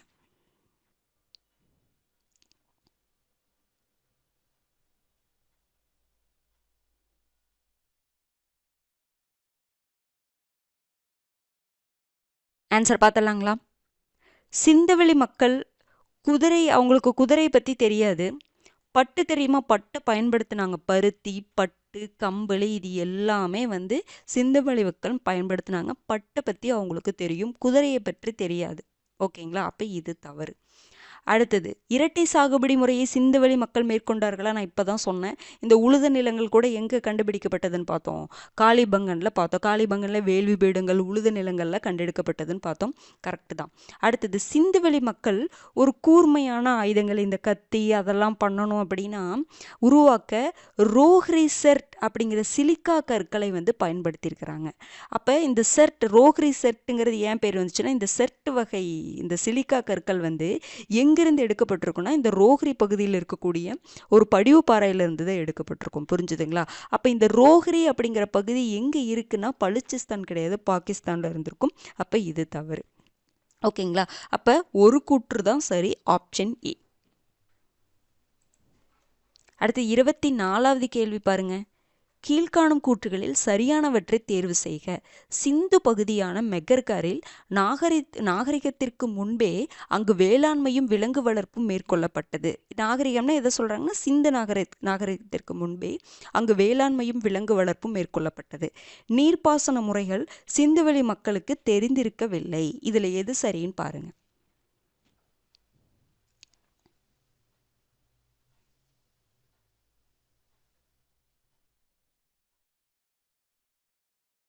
ஆன்சர் பார்த்தலாங்களா? இந்த மெகர்கர் இருக்கு பார்த்தீங்களா? இந்த மெகர்கர் வந்து ஒரு சிந்து பகுதி தான். சிந்துவெளி நாகரிகம் தொடர்பான இந்த பகுதி தான். இந்த பகுதியில் பார்த்தீங்க அப்படின்னா சிந்து நாகரிகத்திற்கு முன்பே அங்கு வேளாண்மையும் விலங்கு வளர்ப்பும் மேற்கொள்ளப்பட்டதுன்னு சொல்கிறாங்க. அந்த புதிய கற்காலத்திலேயே இந்த பகுதியில் பார்த்தீங்கன்னா வேளாண்மையும் விலங்கு வளர்ப்பும் மேற்கொள்ளப்பட்டிருக்கு. இந்த நாகரிகத்திற்கு முன்னாடி அங்கே மனிதர்கள் இருந்திருக்கிறாங்க, வேளாண்மையும் விலங்கு வளர்ப்பும் மேற்கொள்ளப்பட்டிருக்கு அப்படின்னு சொல்லியிருப்பாங்க. புரிஞ்சுதுங்களா? இது எங்கெங்க இருக்குது? பலுச்சிஸ்தானில் அந்த போலன் ஆற்று பள்ளத்தாக்கில் தான் இந்த மெகர்கர் இருக்கும் அப்படின்னு சொல்லிட்டு நீங்கள் தெரிஞ்சுக்கோங்க. ஓகேங்களா? அப்போ இது என்னதுங்க உங்களுக்கு? கரெக்டு தான். சிந்து பகுதியான மெகர்கரில் நாகரிகத்திற்கு முன்பே அங்கு வேளாண்மையும் விலங்கு வளர்ப்பும் உங்களுக்கு மேற்கொள்ளப்பட்டிருக்கு. ஓகேங்களா? பார்த்துக்கோங்க. இது எங்கே இருக்குது உங்களுக்கு? பாகிஸ்தான பலுச்சிஸ்தான் மாகாணத்தில் போலன் ஆற்று பள்ளத்தாக்கில் இருக்குது. அந்த பலுச்சிஸ்தான் அப்படிங்கிறது அந்த பாகிஸ்தானில் இருக்கக்கூடிய பகுதி. ஓகேங்களா? இப்போ எல்லாமே மாறி இருக்கலாங்க. அப்போ இருக்கக்கூடிய காலகட்டத்தை வச்சு நம்ம சொல்லிட்டு இருக்கிறோம். புரிஞ்சுதுங்களா? அடுத்தது நீர்ப்பாசன முறைகள் சிந்துவெளி மக்களுக்கு தெரிந்திருக்கவில்லைன்னு சொல்கிறாங்க. கரெக்டுங்களா? இவங்க பண்ணாங்க. கால்வாய் பாசனம், கிணற்று பாசனம்லாம் பண்ணாங்க. நீர்ப்பாசனம் குறித்த அறிவு அவங்களுக்கு இருந்திருக்குது. புரிஞ்சுதுங்களா? அப்போ என்னது உங்களுக்கு? ரெண்டுமே சரிதான். 1, 2 சரி. Option B. ஓகேங்களா? இந்த இடத்துல பாருங்க, நான் உங்களுக்கு இந்த ரோஹ்ரி என்ற பகுதி பலுச்சிஸ்தான் எங்கே இருக்குது? பாகிஸ்தானில் இருக்குன்னு இப்போ தானே நம்ம பார்த்தோம். அப்போ இந்த பகுதி இது உங்களுக்கு என்னவா இருக்குன்னா இந்த இடத்துல இதை மட்டும் கொஷினை மட்டும் மாற்றிக்கோங்க. ஏன்னா உங்களுக்கு வந்து என்ன பலுச்சிஸ்தான் வந்து உங்களுக்கு எங்கே இருக்குது அப்படின்னா பாகிஸ்தான் பகுதின்னு சொல்லி அப்போ சொல்லியிருக்கமா. இந்த இடத்துல ஆப்கானிஸ்தான் வரும்பொழுது தவறாக இருக்கும். ஏன்னா பாகிஸ்தானுக்குள்ளே தான் பலுச்சிஸ்தான் இருக்குது அப்படின்னு கொஷின் கொஞ்சம் ஒரு மைனரான ஒரு மிஸ்டேக் தான். ஓகேங்களா. அப்போ இது தவறாக இருக்கணும். நான் இதை வந்து உங்களுக்கு பிடிஎஃப்ல மாற்றி கொடுத்துட்றேன். உங்களுக்கு நீங்கள் போன டெஸ்ட்டில் நீங்கள் சில டவுட்டெல்லாம் கேட்டிருந்தீங்க பார்த்தீங்களா. இந்த அம்பேத்கர் ரிலேட்டடான கொஷினில் நீங்கள் கமெண்ட் போட்டிருந்தீங்க டவுட்டெல்லாம். நீங்கள் டவுட்டுன்னு சொல்லி கமெண்ட் போடுறீங்கல்ல, அந்த கொஷினில் நான் பார்த்துட்டு பிடிஎஃப் கொடுக்கும் பொழுது அதில் நான் சேஞ்ச் பண்ணி தான் அனுப்புகிறேன். ஓகேங்களா. போன பிடிஎஃப் பார்த்துருந்தீங்கன்னாவே உங்களுக்கு தெரிஞ்சிருக்கும். நான் சேஞ்ச் பண்ணி தான் அனுப்புகிறேன். இந்த மாதிரி ஏதாவது மிஸ்டேக் வரும்பொழுது நான் பிடிஎஃப்ல மாற்றி உங்களுக்கு அனுப்பிச்சிடுவேன். ஓகேங்களா. நீங்கள் போடுங்க. டவுட்டில் இருக்கக்கூடிய ஏதாவது டவுட் கொஷின் உங்களுக்கு டவுட்டாக இருந்துச்சுன்னா நீங்கள் கண்டிப்பாக போடணும். நான் சேஞ்ச் பண்ணி அனுப்புகிறேன். ஓகேங்களா. அப்போ இதில் 24க்கு என்னங்க ஆப்ஷன் வரும்? பி தான். அடுத்தது 25வது கேள்வி பாருங்க. சிந்துவெளி நாகரிகம் தொடர்பானவற்றில் பொருந்தாத ஒன்றை தேர்வு செய்க. மக்கள் எஞ்சிய உணவுகளை பதப்படுத்தி வைத்து பயன்படுத்தினர். இசையில் இக்காலகட்டத்தினர் ஆர்வமுடையவர்களாக இருந்தனர். கட்டில் என்ற ஒரு வகையான மீனின் எலும்புகளை மருந்துகளை செய்வதற்கு பயன்படுத்தினர். சிந்துவெளி மக்களுக்கு திராவிட மக்களுக்கும் சிந்துவெளி மக்களுக்கும் திராவிட மக்களுக்கும் ஒரே வேறுபாடு, சிந்துவெளி மக்கள் காளை சண்டையில் ஈடுபாடு காட்டவில்லை. இதில் எது வந்து பொருந்தலன்னு பாருங்க.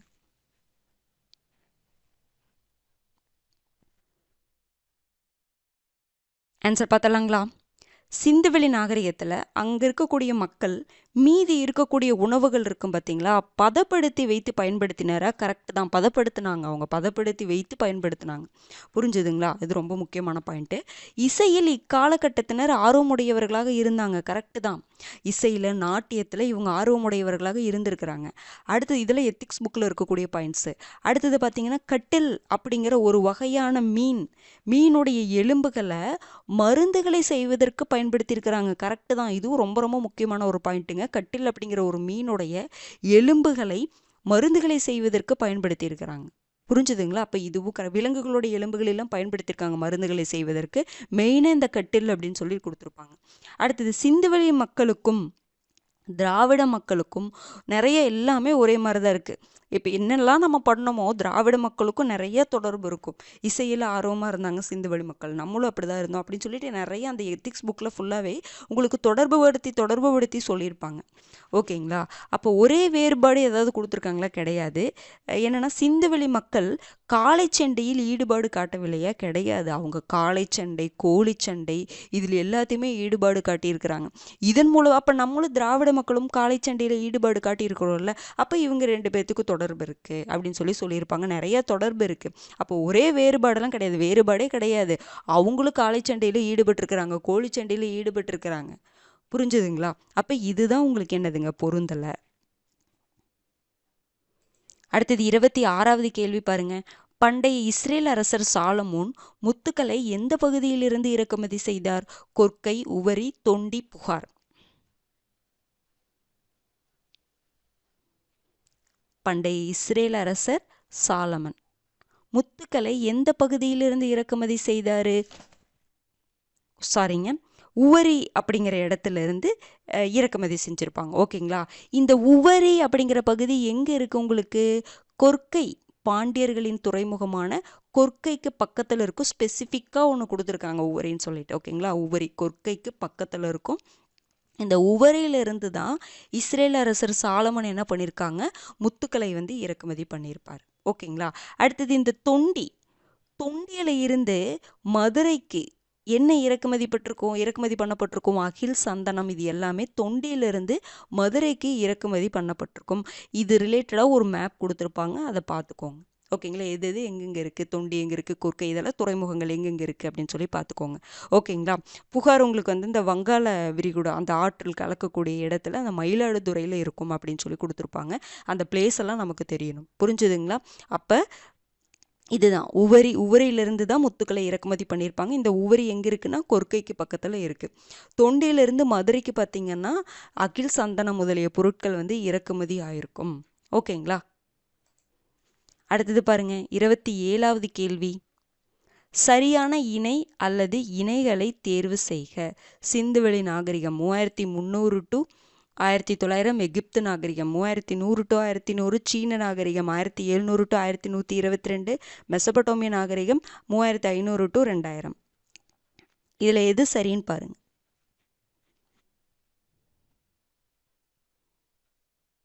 ஆன்சர் பார்த்தலாங்களா?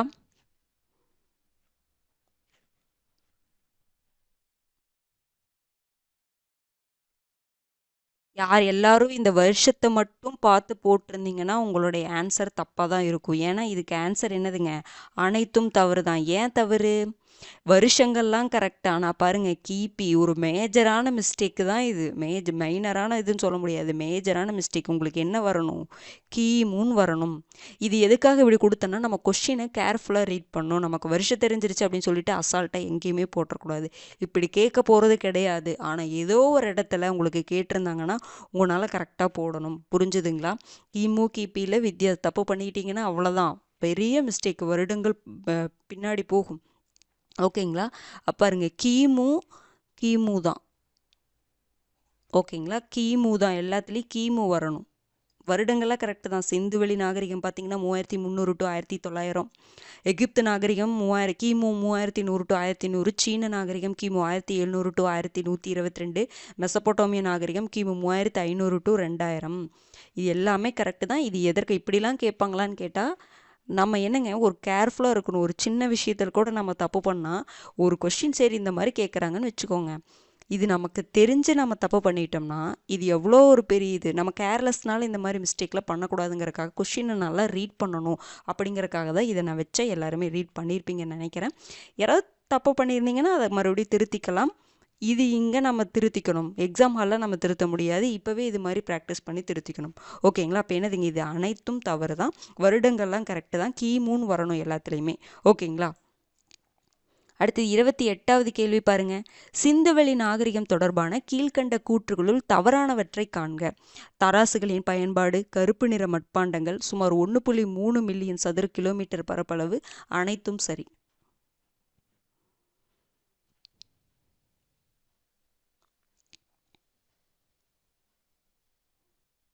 ஆன்சர் என்னங்க வரும்?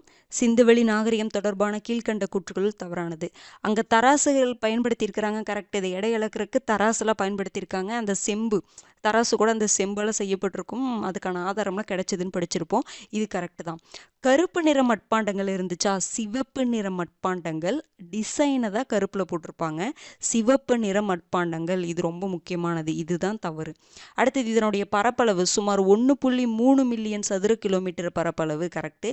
இல்லைன்னா என்னன்னு சொல்லலாம், 13 லட்சம் ஸ்கொயர் கிலோமீட்டர்னு சொல்லலாம். இல்லைன்னா 1.5 மில்லியன், எப்படி வேணாலும் ஒரு ஏறத்தாழ 1.3 to 1.5 மில்லியன் சதுர கிலோமீட்டர்னு சொல்லலாம். இல்லை 13 லட்சம் ஸ்கொயர் கிலோமீட்டர்னு சொல்லலாம். அனைத்தும் சரியில்லை, வராது. ஓகேங்களா? அப்போ என்னதுங்க, கருப்பு நிற மட்பாண்டங்கள் தான் தவறானது. அடுத்தது 29வது கேள்வி பாருங்க. அலெக்சாண்டர் கன்னிங்ஹம் ஹராப்பாவை பார்வையிட்ட ஆண்டுகளில் பொருந்தாத ஒன்றை தேர்வு செய்க.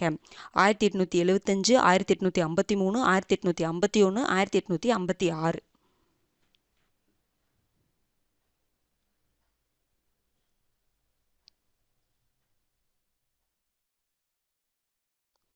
அலெக்சாண்டர் கன்னிங்ஹம் ஹராப்பாவை 3 வருஷம் பார்வையிட்டிருப்பாரா? எந்தெந்த வருஷம்? 1853, 1856, 1875. இந்த 3 வருஷம் ஹராப்பாவை பார்வையிட்டிருப்பாரு. 1851 தான் வராது. அப்போ இதுதான் ஆன்சர். 1831 அம்ரி அப்படிங்கிற இடத்துக்கு யார் வந்திருப்பாங்க? அலெக்சாண்டர் பர்னஸ் வந்திருப்பார். ஓகேங்களா? அடுத்தது 30வது கேள்வி பாருங்க. பின்வரும் கூற்றுகளில் தவறானவற்றை தேர்வு செய்க. சிந்துவெளி மக்கள் இறந்தவர்களை புதைப்பதை மட்டுமே வழக்கமாக கொண்டிருந்தனர். ஹராப்பா நாகரிக மக்கள் வேளாண்மைக்கு ஒட்டகத்தையும் பயன்படுத்தினர். இதில் எது தவறுன்னு பாருங்க.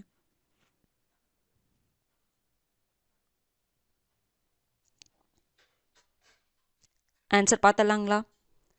சிந்துவெளி மக்கள் இறந்தவர்களை புதைப்பதை மட்டும்தான் வழக்கமாக கொண்டிருந்தாங்களா? கிடையாது. மூணு வகையான பழக்கம் இருக்குது அவங்களுக்கு. என்ன அப்படின்னா, இறந்தவர்களை புதைச்சிருக்கிறாங்க, இறந்தவர்களை எரிச்சிருக்கிறாங்க, எரிச்சதுக்கப்புறம் அந்த எரிஞ்சதுக்கப்புறம் மீதி இருக்கக்கூடிய அந்த எலும்பு துண்டுகளாகட்டும், அப்புறம் அவங்க அந்த எலும்பு துண்டுகளை எடுத்து அவங்க பயன்படுத்தின பொருட்களுடன் ஒரு தாலியில் போட்டு வச்சுறது. அதைத்தான் முதுமக்கள் தாலின்னு சொல்லுவோம். அதே மாதிரி தானே நம்ம இங்கேயும் திராவிடர்கள் சொல்லுவீங்க, எத்தனை பக்கம் முதுமக்கள் தாளிகள் நமக்கு கிடைச்சிச்சு. அப்போ இதையும் ரிலேட் பண்ணியிருப்பாங்க. அப்போ சிந்துவெளி மக்களுக்கும் திராவிட மக்களுக்கும் தொடர்பு இருக்குது அப்படிங்கிறத சொல்லலாம். அப்புறம் இன்னொன்று என்ன பண்ணியிருப்பாங்கன்னா, யாரும் இல்லாத இடத்துல போய் இறந்ததுக்கப்புறம் அந்த உடலை வந்து தூக்கி போட்டுருவாங்க. அது வந்து பறவைகளுக்கு இரையாயிரும், உணவாயிரும். அப்போ மீதி இருக்கக்கூடிய அந்த எலும்புகளை அதே மாதிரி வந்து ஒரு தாளியில் போட்டு வச்சுறது தான். புரிஞ்சுதுங்களா? அப்போ என்னதுன்னா, இறந்தவர்களை புதைப்பதை மட்டும் வழக்கமாக கொள்ளல, புதைச்சாங்க, எரிச்சாங்க, அப்புறம் தூக்கி எரிஞ்சாங்க. புரிஞ்சுதுங்களா? அடுத்தது, ஹராப்பா நாகரிக மக்கள் வேளாண்மைக்கு ஒட்டகத்தை பயன்படுத்தியிருக்காங்களா? கரெக்டு. காளைகளை பயன்படுத்தியிருக்காங்க, ஒட்டகத்தை பயன்படுத்தியிருக்காங்க, எருமைகள், பன்றிகள், நாய் வந்து வேட்டைக்கு பயன்படுத்தியிருக்காங்க, காவலுக்கு பயன்படுத்தியிருக்கிறாங்க. புரிஞ்சுதுங்களா? வேளாண்மைக்கு ஒட்டகத்தை பயன்படுத்தியிருக்கிறாங்களான்னு கேட்டால் இது கரெக்டு தான். அப்போ என்னதுங்க, உங்களுக்கு தவறு தான் கேட்டிருக்காங்க, ஒன்று மட்டும் தவறு. அடுத்தது 31வது கேள்வி பாருங்க. பொருந்தாத இணையை காண்க. சேரநாடு வேலமுடைத்து, காஞ்சிபுரம் ஏரிகளின் மாவட்டம், பூம்புகார் வணிக நகரம், மெசபடோமியா நகரம் ஈராக், சோழ நாடு சான்றோர் உடைத்து. இது என்னன்னா மெசபடோமியா நாகரீக நகரம் அப்படின்னு வச்சுக்கோங்க. ஓகேங்களா?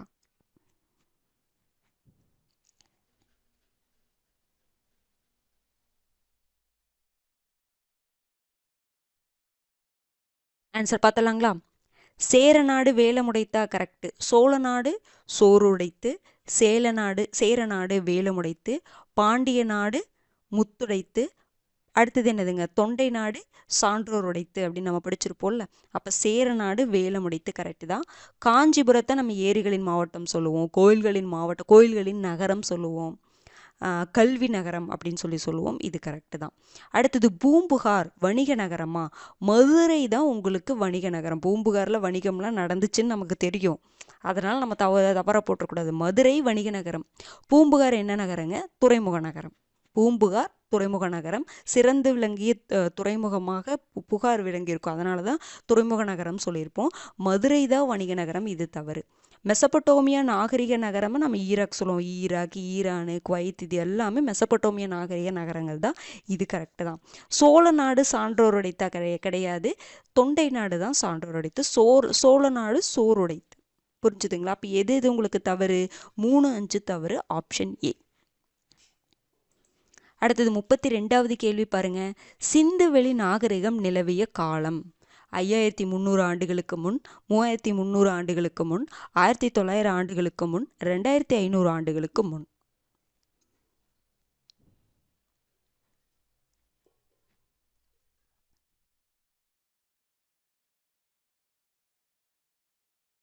ஆன்சர் பார்த்தலாங்களா? சிந்து வெளி நாகரிகம் நிலவிய காலம் எப்போங்க? இப்போ இருந்து எப்போ? 5300 வருஷத்துக்கு முன்னாடி சிந்துவெளி நாகரிகம் நிலவி இருக்குது. நீங்கள் சிந்துவெளி நாகரிகம்னு சொன்னோன்னா 3300 போடக்கூடாது. ஏன் அப்படின்னா, சிந்துவெளி நாகரிகத்துடைய காலம் உங்களுக்கு 3300ன்னு தெரியும். நான் என்ன கேட்டிருக்கேன்? நிலவிய காலம் இப்போ இருந்து எப்போ வரைக்கும் முன்னாடி, எவ்வளோ வருஷத்துக்கு முன்னாடி சிந்துவெளி நாகரிகம் இருக்குது? ஏன்னா இப்போ கிபியிலேருந்து 1லேருந்து ஸ்டார்ட் ஆகிருக்குமா? கிபி 1லேருந்து இப்போ நம்ம எந்த இதில் இருக்கிறோம்? 2025, 24ன்னு வைங்க, 25 நடந்துட்டுருக்கு, 2024. அப்போ இங்கே ஒரு 2024 வருஷம் இருக்குது. புரிஞ்சுதுங்களா? அப்போ கிமுன்னா பின்னாடி, அந்த கிமுலேருந்து கிமு 1, 2, 3ன்னு சொல்லிட்டு பின்னாடி போகுமா? கிபி 1லேருந்து ஓகே 2024 வருஷம் இருக்குது. கிமு 1, 2, 3, 4ன்னு போனால் எது வரைக்கும் போகணும்? 3300. அப்போ இதிலிருந்து பார்த்தீங்கன்னா உங்களுக்கு எவ்வளோ வருஷம் இருக்குது? 3300 வருஷம் இருக்குது. அப்போ இப்போலேருந்து எவ்வளோ வருஷம் வரும்? இது ரெண்டையும் கூட்டுங்க. 5300 வருஷத்துக்கு முன்னாடி தான் சிந்துவெளி நாகரிகம். 3300னா உங்களுக்கு என்ன கரெக்டாக வராது. புரிஞ்சுதுங்களா? ஏன்னா இதுலேயே கிபிலேயே உங்களுக்கு 2024 வந்துருச்சு. இதற்கு முன்னாடினா கிமு 1, 2, 3, 4, 5ன்னு போனீங்கன்னா 5300 எப்போ நீங்கள் போகணும்? 3300 வரைக்கும் போகணுமா? இதில் ஒரு 3300 வருஷம், இங்கே ஒரு 2020 வருஷம், 2024 வருஷம். அப்போ என்ன வரும் உங்களுக்கு? 5300 வருஷத்துக்கு முன்னாடி. கொஷின் எப்படி கேட்குறாங்கன்னு பாருங்கள். புரிஞ்சுதுங்களா? இப்போ சிந்துவெளி நாகரிக காலம் என்னன்னு கேட்கல, நிலவிய காலம் இப்போ இருந்து எவ்வளோ வருஷத்துக்கு முன்னாடி அப்படிங்கிற மாதிரி தான் கேள்வி இருக்குது. புரிஞ்சுதுங்களா? பார்த்துக்கோங்க. அப்போ ஆன்சர் என்னதுங்க? Option A. அடுத்தது 33வது கேள்வி பாருங்க. பின்வரும் கூற்றுகளில் சரியானவற்றை காண்க. சிந்துவெளி மக்களுக்கு லாஸ்ட் வேக்ஸ் தொழில்நுட்பம் தெரிந்திருந்தது. பூசாரி அரசன் சிலை ஹரப்பாவில் கண்டுபிடிக்கப்பட்டது. இதுல எது சரின்னு பாருங்க.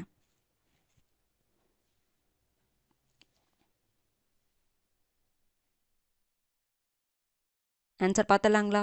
சிந்துவெளி மக்களுக்கு லாஸ்ட் வேக்ஸ் தொழில்நுட்பம் தெரிஞ்சதா? அந்த மெழுகை உருக்கி ஊற்றக்கூடிய அந்த தொழில்நுட்பம், ஓகேங்களா, ஊற்றி செய்யக்கூடிய அந்த சிலைகளை செய்யக்கூடிய தொழில்நுட்பம் லாஸ்ட் வேக்ஸ் தொழில்நுட்பம்னு சொல்லுவோம். அது சிந்துவெளி மக்களுக்கு தெரிஞ்சிருந்ததா? தெரிஞ்சது தான். ஓகேங்களா. அதை தான் பார்த்தீங்கன்னா இந்த மொஹஞ்சதாரோவில் பெண் சிலை கண்டெடுக்கப்பட்டிருக்கும் பார்த்தீங்களா, அதை வந்து இந்த லாஸ்ட் வேக்ஸ் தொழில்நுட்பம் மூலமாக தான் செஞ்சுருப்பாங்க. அப்போ இது கரெக்டு. பூசாரி அரசன் சிலை எங்கெங்கே கண்டுபிடிக்கப்பட்டிருக்கும்? ஹரப்பாவில் கண்டெடுக்கப்பட்டிருக்காது, மொஹஞ்சதாரோவில் தான். அப்போ இது தவறு. பூசாரி அரசன் சிலையாகட்டும், பூசாரி அரசன் சிலை நம்ம என்ன சொல்லுவோம்? மதகுருன்னு சொல்லுவோம். அந்த மதகுரு சிலைன்னு சொல்லுவாங்க, இல்லைன்னா ஏதோ ஒரு ஆண் சிலை அப்படின்னு சொல்லுவாங்க. இது எல்லாமே கண்டெடுக்கப்பட்டது மொஹஞ்சதாரோ. அதே மாதிரி பெண் சிலை, நடனமாடும் அந்த பெண் சிலை, நடனமாதுன்னு சொல்கிறோம்ல, லாஸ்ட் வேக்ஸ் தொழில்நுட்பம் மூலமாக செய்யப்பட்டிருக்கும் பார்த்தீங்களா, அந்த நடனமாதும் எங்கே தான் கண்டுபிடிக்கப்பட்டிருக்கும்? மொஹஞ்சதாரோ தான், ஹரப்பா கிடையாது. அப்போ இதுதான் தவறு. அப்போ ஆன்சர் என்னதுங்க? 1 மட்டும்தான் சரி. அடுத்தது 34வது கேள்வி பாருங்க. இந்தியாவில் வடமேற்கு பகுதியில் சிந்து நாகரிகம் செழிப்புற்றிருந்த போது தக்காணத்தில் நிலவிய பண்பாடு எது? புதிய கற்கால பண்பாடு, வேட்டையாடி வாழும் சமூகங்கள், செம்பு கால பண்பாடு, வெண்கல காலம். இந்தியாவில் சிந்து நாகரிகம் வடமேற்கு பகுதியில் இருந்துச்சா? அப்போது தக்கான பகுதியில், அப்போ பார்த்தீங்கன்னா ஒவ்வொரு பகுதியில் ஒவ்வொரு பண்பாடு நிலவி இருந்திருக்கும். அப்போ தக்காணத்தில் எந்த பண்பாடு நிலவிச்சு? சிந்து நாகரிகம் வடமேற்கு பகுதியில் இருக்கும் பொழுது தக்காணத்திலையும் தக்காணத்தில் பார்த்தீங்க அப்படின்னா எந்த பண்பாடு அப்படின்னு பார்த்தீங்கன்னா செம்பு கால பண்பாடு தான் நிலவி இருக்கும். வெண்கல காலம் அப்படிங்கிறது சிந்துவெளி நாகரிகம், ஓகேங்களா, இது வராது. செம்பு கால பண்பாடு தான் தக்காணத்தில் வந்து தக்காணத்தில் செம்பு கால பண்பாடு தான் நிலவி இருக்கும்.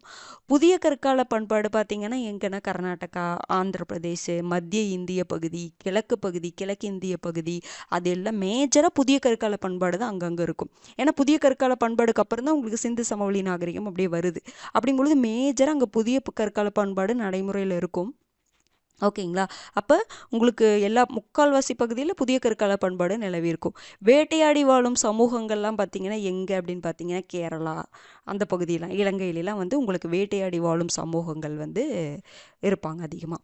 அப்போ வடமேற்கு பகுதியில் சிந்து நாகரிகம் இருக்கும் பொழுது தக்காணத்தில் வந்து செம்பு கால பண்பாடு தான் இருக்கும். ரொம்ப முக்கியமானது, பார்த்துக்கோங்க. அடுத்தது 35வது கேள்வி பாருங்க. ஹரப்பா மற்றும் மொஹஞ்சதாரோ நகரங்களில் பொருளாதார தேக்க நிலை ஏற்பட்டதால் மக்கள் நகரங்களை விட்டு வெளியேறி இருக்கலாம் என குறிப்பிட்டவர் யார்? Sir Mortimer Wheeler, Krishna Reddy, Balakrishnan, Iravatham Mahadevan.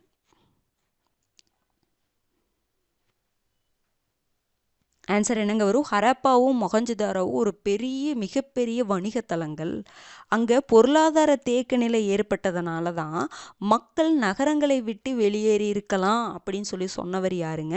Krishna Reddy. ரொம்ப முக்கியமான ஒரு பாயிண்ட்டுங்க. ஏன்னா இது வீழ்ச்சி அடைஞ்சதுக்கு நிறைய பேர் காரணம் சொல்கிறாங்கல்ல, அதில் இந்த பொருளாதார தேக்க நிலையும் ஒரு காரணமாக இருக்கலாம் அப்படின்னு சொல்லிட்டு நிறைய பேர் சொல்லியிருப்பாங்க. அதில் இந்த சென்டென்ஸை மெயினாக சொன்னது யார் அப்படின்னு பார்த்தீங்கன்னா கிருஷ்ணா ரெட்டி. இவங்க எல்லாருமே Airavata Mahadevan, Balakrishnan, sir Mortimer wheeler, இவங்க எல்லாமே சிந்துவெளி பகுதியுடைய ஆராய்ச்சியாளர்கள் தான். அப்போ இந்த ஸ்டேட்மெண்ட்டை சொன்னது கிருஷ்ணா ரெட்டி, ஓகேங்களா. இதுதான் மெயின் காரணமாக இருக்கலாம் அப்படின்னு சொல்லி சொல்லியிருப்பாங்க. அடுத்தது 36வது கேள்வி பாருங்க. பின்வரும் கூற்றுகளை ஆராய்க. ரோமானிய நாணயங்கள் தயாரிக்கும் தொழிற்சாலைகள் மதுரையில் இருந்துள்ளது. குப்த அரசரான சந்திரகுப்தரின் அமைச்சரான சாணக்கியர் மதுரையை பற்றி அர்த்த சாஸ்திரத்தில் குறிப்பிட்டுள்ளார். இதில் எது சரின்னு பாருங்க. இதில் ஒரு ஸ்டேட்மெண்ட் வந்து நம்ம போன சிந்து சமவெளி நாகரிகம் லைவ் டெஸ்ட் பார்க்கும் பொழுதே நான் சொல்லியிருப்பேன் இதைய.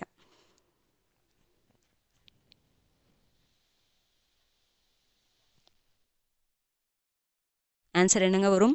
ரொமானிய நாணயங்கள் தயாரிக்கும் தொழிற்சாலைகள் மதுரையில் இருந்திருக்குது. கரெக்டு தான், ரொம்ப முக்கியமான ஒரு பாயிண்ட்டுங்க.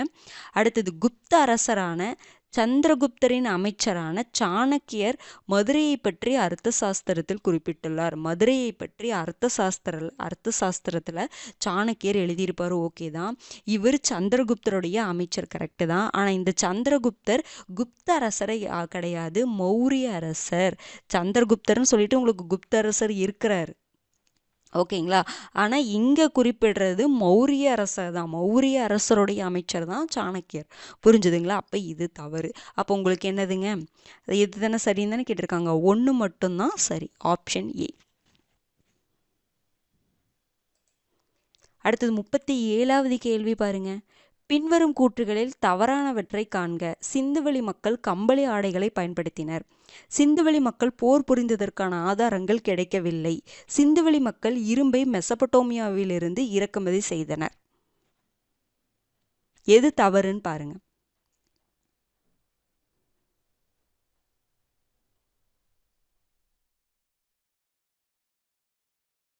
ஆன்சர் பார்த்தலாங்களா? சிந்துவெளி மக்கள் கம்பளி ஆடைகளை பயன்படுத்தி இருக்கிறாங்களா? கரெக்டு தான். கம்பளி, பட்டு, பருத்தி இந்த 3 ஆடைகளையுமே பயன்படுத்தியிருக்கிறாங்க, கரெக்டு தான். அடுத்தது சிந்துவெளி மக்கள் போர் புரிந்ததற்கான ஆதாரங்கள் கிடைக்கவில்லையா? கரெக்டு தான். அவங்க அமைதியான வாழ்க்கை தான் வாழ்ந்திருக்கிறாங்கன்னு தெரியுது. இந்த படைகள் இருந்ததற்கான ஆதாரம் கிடைக்கல. ஆயுதங்கள் இருந்திருக்கு, ஆனால் நம்ம நார்மலாக வீட்டு யூஸ்க்கு பயன்படுத்தக்கூடிய ஆயுதங்கள் தான் கிடைச்சிருக்கு. மிகப்பெரிய ஆயுதங்கள்லாம் கிடைக்கல, அதற்கான ஆதாரங்கள்லாம் கிடைக்கல. அவங்க அமைதியான வாழ்க்கையே வாழ்ந்திருக்கிறாங்க அப்படின்னு சொல்கிறாங்க, கரெக்டு தான். சிந்துவெளி மக்கள் இரும்பை மெசபடோமியாவிலிருந்து இறக்குமதி செய்தனரா? அதாவது மெசபடோமியாவிலிருந்து சிந்துவெளி மக்களுக்கும் மெசபடோமியாவிற்கும் மிகப்பெரிய வணிகம் நடந்திருக்குது. அதை பற்றி கியூனிஃபார்ம் கல்வெட்டுகள் நமக்கு சொல்லுதுன்னு தெரியும். ஆனால் அங்கே இரும்பை பற்றி அவங்களுக்கு தெரியாது, அந்த அறிவே இல்லைன்னு சொல்கிறாங்க. இரும்பை பற்றி இரும்புன்னு ஒரு விஷயம் இருக்குது அப்படின்னு சொல்லிட்டு அவங்களுக்கு அறிவே இல்லைன்னா நான் இந்த மீனிங்கில் மென்ஷன் பண்ணுறேங்க. அவங்களுக்கு அது தொடர்பான ஒரு இது இல்லை, இருந்திருக்கு, இப்படி ஒரு பொருள் இருக்கா அப்படிங்கிறதே அவங்களுக்கு தெரியலை. புரிஞ்சுதுங்களா? அப்படின்னு சொல்லியிருக்கிறாங்க. அப்புறம் எப்படி மெசபடோமியாவிலேருந்து இறக்குமதி பண்ணியிருந்தாங்கன்னா இரும்பை பற்றி அவங்களுக்கு தெரிஞ்சிருக்கும்ல. இரும்பை பற்றி அவர்கள் அறிந்திருக்கவில்லை அப்படின்னு தானே ஸ்டேட்மெண்ட் கொடுக்குறாங்க. அப்போ மெசபடோமியாவிலிருந்தெல்லாம் இறக்குமதி பண்ணலை. புரிஞ்சுதுங்களா? இரும்பை பற்றியே தெரியவில்லைன்னு சொல்கிறாங்க. அப்போ இறக்குமதி பண்ணியிருந்தாங்கன்னா இரும்பை பற்றி அவங்களுக்கு தெரிஞ்சிருக்கணும்ல, அதை தான் சொல்ல வர. ஓகேங்களா? அப்போ என்னதுங்க, அவங்களுக்கு இரும்பை பற்றி தெரியாது, தெரியவில்லை, குதிரையை பற்றி தெரியாது. ஓகேங்களா? அப்போ இது தவறு தான். அப்போ என்னதுங்க, 3 மட்டும்தான் தவறு, ஆப்ஷன் சி. அடுத்தது 38வது கேள்வி பாருங்க. ஹரப்பா நாகரிகம் தொடர்பானவற்றில் தவறானவற்றை காண்க. கிமு 2000 என்பது முதிர்ந்த ஹரப்பா காலகட்ட நாகரிக காலமாகும். மேல பெரும்பள்ளம் என்னும் இடத்தில் கண்டெடுக்கப்பட்டவை மொஹஞ்சதாரோ லட்சணைகளோடு ஒத்து போகின்றன. இதுல எது தவறுன்னு பாருங்க.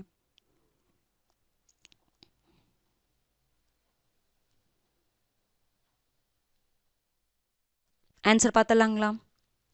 முதிர்ந்த ஹரப்பா காலகட்டம், தொடக்க கால ஹரப்பா காலகட்டம் எதில் இருந்துங்க, 3300 2600 வரைக்கும் தொடக்க கால ஹரப்பா. 2600 1900 வரைக்கும் உங்களுக்கு என்னதுங்க, முதிர்ந்த கால, முதிர்ச்சி அடைந்த ஹரப்பான்னு சொல்லுவோம். அடுத்தது 1900 to 1700 வரைக்கும் உங்களுக்கு பிந்தைய ஹரப்பான்னு சொல்லுவோம். அப்போ இந்த கிமு 2000 எதுக்குள்ளே வரும், இதற்குள்ளே வருமா? 1900 2000 2100 இப்படி வருமா? 2600 வரைக்கும். அப்போ கிமு 2000 முதிர்ந்த ஹரப்பா காலகட்ட நாகரிகம் காலம், கரெக்டு. அடுத்தது மேல பெரும்பள்ளம் அப்படிங்கிற இடத்துல கண்டெடுக்கப்பட்ட பொருட்கள் மொஹஞ்சதாரோ லட்சணைகளோடு ஒத்து போகின்றனவா? கரெக்டு. மேல பெரும்பள்ளம் அப்படிங்கிற இடத்துல மே 2007 ஆராய்ச்சி பண்ணும் பொழுது அங்கே அந்த பானைகள் கண்டெடுக்கப்பட்டது. அந்த பானைகளில் அம்பு குறியீடு இருந்திருக்கு. அந்த அம்பு குறியீடு பார்த்தீங்கன்னா மொஹஞ்சதாரோ லட்சணைகளோட ஒத்து போயிருக்குதுன்னு சொல்கிறாங்க, கரெக்டு தான். புரிஞ்சுதுங்களா? அப்போ உங்களுக்கு என்னதுங்க, எதுவுமே தவறு கிடையாது. 1 2 ரெண்டுமே சரி, ஆப்ஷன் டி. அடுத்தது 39வது கேள்வி பாருங்க. பின்வரும் கூற்றுகளில் தவறானவற்றை தேர்வு செய்க. ஹரப்பா நாகரிகம் வெண்கல கால நாகரிகமாகும்.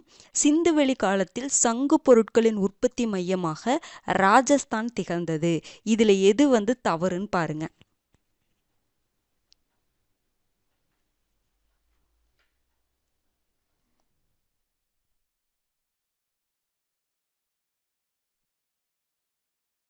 ஆன்சர் பார்த்தலாங்களா? ஹராப்பா நாகரிகம் வெண்கல கால நாகரிகமா? கரெக்டு தான், நம்ம முன்னாடியே பார்த்துட்டோம். சிந்துவெளி காலத்தில் சங்கு பொருட்களுடைய உற்பத்தி மையமாக எந்த பகுதி திகழ்ந்ததுன்னு சொல்கிறாங்க? ராஜஸ்தான் கிடையாதுங்க. எந்த பகுதிங்க? நாகேஸ்வர், பாலக்கோட், இந்த பகுதியெல்லாம் நாகேஸ்வர், பாலக்கோட் இந்த பகுதிகள் தான் சங்கு பொருட்களுடைய உற்பத்தி மையமாக இருந்திருக்கும். புரிஞ்சுதுங்களா? ராஜஸ்தானில் நம்ம பின்னாடி பார்ப்போம். அப்போ இது உங்களுக்கு தவறு. அந்த பாக்ஸில் இருக்கிறதான் பிரித்து ஒரு 5 கொஷினாக நான் கொடுத்துருப்பேன். ஓகேங்களா? அப்போ என்னதுங்க, உங்களுக்கு 2 மட்டும்தான் தவறு. Option B. அடுத்தது 40வது கேள்வி பாருங்க. சட்லஜ் நதியோர சிந்துவெளி பகுதிகள் எவை? எத்திக்ஸ் புக்கில் கொடுத்துருப்பாங்க கடைசி பேஜில். சட்லஜ் நதியோர சிந்து பகுதிகள் எது எது? ரூபார், காளிபங்கன், லோத்தல், மொஹஞ்சதாரோ, ஹராப்பா.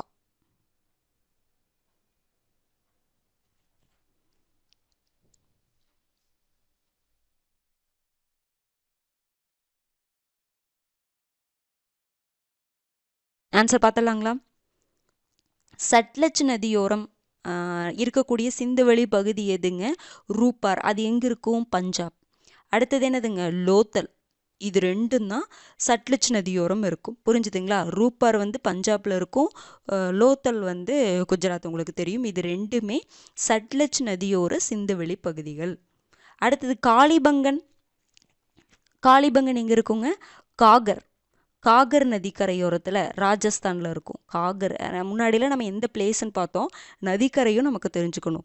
காகர் நதி ஓரத்தில் காளிபங்கன் இருக்கும், அது ராஜஸ்தான். ஓகேங்களா? அடுத்தது மொஹஞ்சதாரோனா எந்த நதியோரங்க இருக்கும்? சிந்து நதியோரம் இருக்கும், பாகிஸ்தான். சிந்து, பாகிஸ்தான். ஓகேங்களா? சிந்து நதியோரம் இருக்கும். அதே மாதிரி ஹராப்பா எந்த நதியோரம் இருக்கும்? ராவி கடற்கரையோரம், ராவி நதியோரம். ஓகேங்க, ராவி நதிக்கரையோரம். இது மொஹஞ்சதாரோ பார்த்தீங்க அப்படின்னா சிந்து நதிக்கரையோரம். லோத்தலும் ரூபாரும் சட்லஜ் நதியோரம். ரூபார் வந்து பஞ்சாப், லோத்தல் குஜராத்து. காளிபங்கன் பார்த்தீங்கன்னா காகர் நதிக்கரையோரம். அது இங்கே இருக்குது, ராஜஸ்தான். ஓகேங்களா? அப்போ உங்களுக்கு என்ன வரும்? 1, 3 தான் சரி. Option B. அடுத்தது 41. பூம்புகாருக்கு இறக்குமதியான பொருட்கள் தொடர்பானவற்றில் பொருந்தாதவற்றை காண்க. வடமலையிலிருந்து தங்கம், கிழக்கு பகுதியிலிருந்து முத்து, ஈழத்திலிருந்து உணவுப் பொருட்கள், மேற்கு தொடர்ச்சி மலையிலிருந்து சந்தனம்.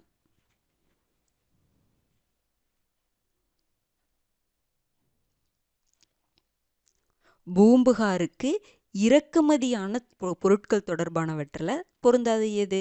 வடமலையிலிருந்து தங்கம் இறக்குமதி பண்ணாங்களா பூம்புகார்? கரெக்டு. ஈழத்திலிருந்து உங்களுக்கு உணவுப் பொருட்களை இறக்குமதி பண்ணியிருப்பாங்க, கரெக்டு. மேற்கு தொடர்ச்சியிலிருந்து சந்தனத்தை இறக்குமதி பண்ணியிருப்பாங்க, கரெக்டு. கிழக்கு பகுதியிலிருந்து என்ன இறக்குமதி பண்ணியிருப்பாங்க? பவளம்.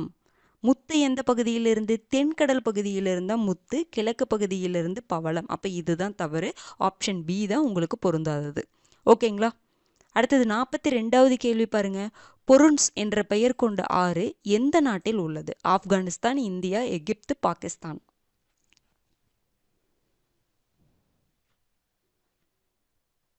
நம்மளது தன்பொருணைன்னு இருக்கு. அமராவதியை தன்பொருணைன்னு சொல்லுவோம். தன்பொருணை தாமிரபரணின்னு சொல்லுவோம். ஆண் பொருணை தான் என்ன சொல்லுவோம்? அமராவதியை சொல்லுவோம்.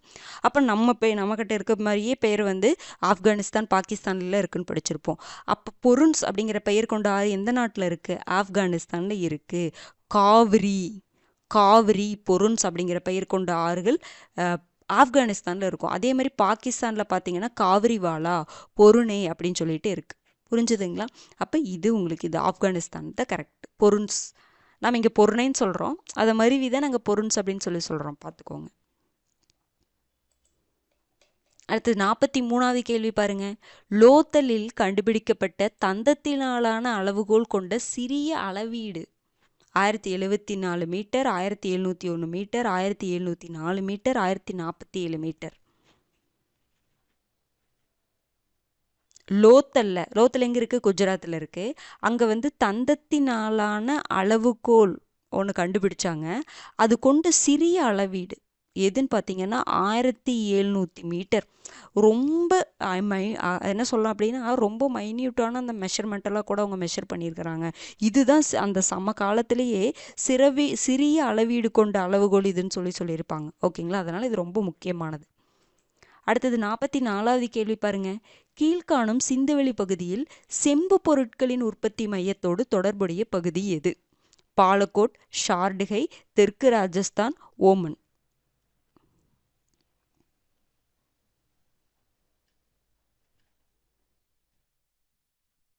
ஆன்சர் பார்த்தலாங்களா?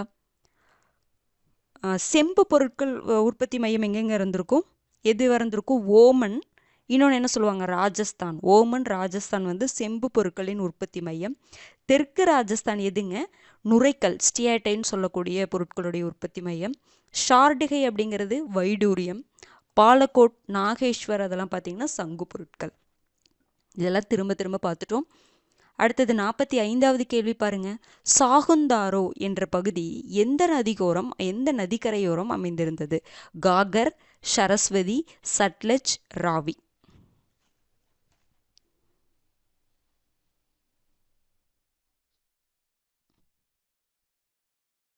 ஆன்சர் பார்த்தலாங்களா? சாகுந்தாரோ எந்த நதிக்கரையோரம் அமைந்திருந்தது அப்படின்னு பார்த்தீங்கன்னா சரஸ்வதி. ஓகேங்களா? இது எங்கே இருக்குது உங்களுக்கு அப்படின்னா ராஜஸ்தானில். அப்போ சாகுந்தாரோ அப்படிங்கிற பகுதி இதுவும் ஒரு சிந்துவெளி பகுதி தான். இது எங்கே இருக்குது? ராஜஸ்தானில் இருக்குது. அப்போ எத்தனை நகரங்கள் இருக்குன்னு பாருங்கள். நம்ம மெயினாக ஒரு 5-6 நகரம் தான் படிக்கிறோம். ஆனால் எத்தனை நகரங்கள் இருக்குது பார்த்தீங்களா? இதெல்லாம் தனியாக எடுத்து எழுதி வைங்க. இப்போ ரஃபாக நோட் பண்ணிக்கோங்க. அடுத்து தனியாக எடுத்து எழுதி வச்சிங்கன்னா உங்களுக்கு படிக்கிறதுக்கு ஈஸியாக இருக்கும். ஓகேங்களா? அப்போ காகர் நதிக்கரையோரம் எந்த பகுதி இருந்துச்சுன்னு பார்த்தோம்? காளிபங்கன், ராஜஸ்தான். இந்த சாகுந்தாரோ ராஜஸ்தானில் தான் இருக்குது. அதே மாதிரி உங்களுக்கு என்னதுங்க? சட்லஜ் நதிக்கரையோரம், அடுத்தது ராவி நதிக்கரையோரம். எந்தெந்த சட்லஜ் நம்ம முன்னாடியே பார்த்துட்டோமா? 2 பகுதியும் பார்த்தோம். அதே மாதிரி ராவி நதிக்கரையோரம் எந்த பகுதி? ஹரப்பா. ஓகேங்களா? இது எல்லாமே இது எதில் கொடுத்துருப்பாங்கன்னா 11th எத்திக்ஸில் பின்னாடி கடைசி பேஜில் இதை கொடுத்துருப்பாங்க. பார்த்துக்கோங்க. நான் இது முன்னாடியே சொல்லிட்டேன். ஓகேங்களா? இப்போவும் சொல்லிவிட்டு நீங்கள் ஒரு டைம் எடுத்து பார்த்துக்கோங்க. அடுத்து 46வது கேள்வி பாருங்கள். பண்டைய காலத்தில் மதுரையை ஆட்சி செய்த அரச வம்சங்களை காலவரிசைப்படுத்துக. பாண்டியர், சோழர், களப்பிரர். சோழர், பாண்டியர், களப்பிரர். களப்பிரர், சோழர், பாண்டியர். பிற்கால சோழர், பிற்கால பாண்டியர், நாயக்கர்கள். அப்போ பண்டைய காலத்தில் மதுரையை யார் யார் ஃபர்ஸ்ட்லேருந்து ஆட்சி பண்ணாங்க? அந்த கால வரிசையை கரெக்டாக சொல்லணும். இதுதான் ரொம்ப மெயினான பாயிண்ட்டு. பண்டைய காலத்தில் மதுரை யாருங்க? ஃபஸ்ட்டு பாண்டியர், அடுத்தது சோழர், அப்புறம் களப்பிரர்னு வருவாங்க. அடுத்தது இடைக்காலத்தில் தான் உங்களுக்கு பார்த்திங்கன்னா பிற்கால சோழர், பிற்கால பாண்டியர், நாயக்கர்கள். நான் பண்டைய காலம்தான் கேட்டிருக்கேன், புரிஞ்சுதுங்க. பண்டைய காலத்தில் ஃபஸ்ட்டு பாண்டியர், சோழர், களப்பிரர். அப்புறம் இடைக்காலத்தில் தான் மதுரையை பார்த்திங்கன்னா பிற்கால சோழர் வருவாங்க, அப்புறம் பிற்கால பாண்டியர், அப்புறம் நாயக்கர்கள். ஓகேங்களா? அடுத்தது 47வது கேள்வி பாருங்க. கீழ்காணும் கூற்றுகளில் சரியானவற்றை தேர்வு செய்க. சிந்துவெளி மக்கள் போக்குவரத்திற்கு காளைகளை பயன்படுத்தினர். ராக்கிகர்கியில் கண்டுபிடிக்கப்பட்ட தானிய களஞ்சியம் தொடக்ககால ஹரப்பா பகுதியைச் சேர்ந்தது. இதுல எது சரின்னு பாருங்க.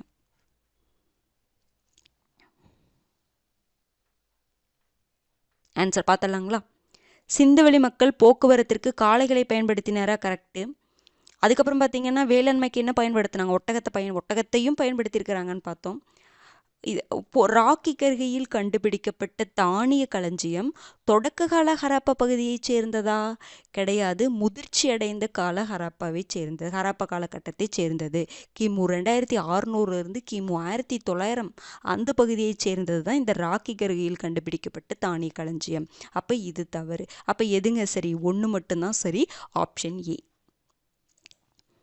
அடுத்தது 48வது கேள்வி பாருங்க. எங்கு கண்டுபிடிக்கப்பட்டுள்ள கற்கோளரியில் உள்ள குறியீடுகள் சிந்துவெளியில் கண்டெடுக்கப்பட்டவையில் உள்ள குறியீடுகளை ஒத்திருக்கின்றன என்று ஐராவத மகாதேவன் கூறுகிறார்? பூம்புகார், மேலப்பெரும்பள்ளம், ஏஎன்பி, மயிலாடுதுறை.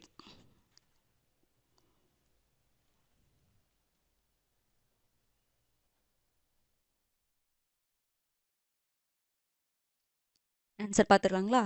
எந்த பகுதியில் இருக்கக்கூடிய கற்கோளரியில் உள்ள குறியீடுகள் சிந்துவெளியில் கண்டெடுக்கப்பட்டுள்ள குறியீடுகளை ஒத்திருக்கு அப்படின்னு சொல்லிட்டு ஐராவத மகாதேவன் சொல்றாரு. மயிலாடுதுறையில் கற்கோடரி கண்டெடுக்கப்பட்டிருக்கு. அதில் இருக்கக்கூடிய குறியீடுகள் சிந்துவெளியில் இருக்கக்கூடிய குறியீடுகளுடன் ஒத்திருக்கின்றன அப்படின்னு சொல்லி ஐராவத மகாதேவன் சொல்றாரு. அதுக்கப்புறம் இது பார்த்தோம் பூம்புகாரில் 2007 மே 2007 பூம்புகாரில் மேலே பெரும்பெல்லம்ல பானைகள் கண்டெடுக்கப்பட்டிருக்கும். அந்த பானைகளில் இருக்கக்கூடிய குறியீடுகள் மொஹஞ்சதாரோவுடைய அந்த லட்சணையை ஒத்திருக்கின்றன அப்படின்னு சொல்லிட்டு நம்ம பார்த்தோம். ஓகேங்களா? ஐராவத மகாதேவன் எதை சொல்கிறாங்க அப்படிங்கிறத நமக்கு தெரிஞ்சுக்கணும். ஓகேங்களா? அடுத்து 49வது கேள்வி பாருங்க. பின்வரும் கூற்றுகளில் சரியானவற்றை தேர்வு செய்க. சிந்துவெளி மக்கள் கோழிகளை வளர்த்தனர். சிந்துவெளி மக்கள் உணவில் இறைச்சியை சேர்க்கவில்லை. இதில் எது சரின்னு பாருங்க.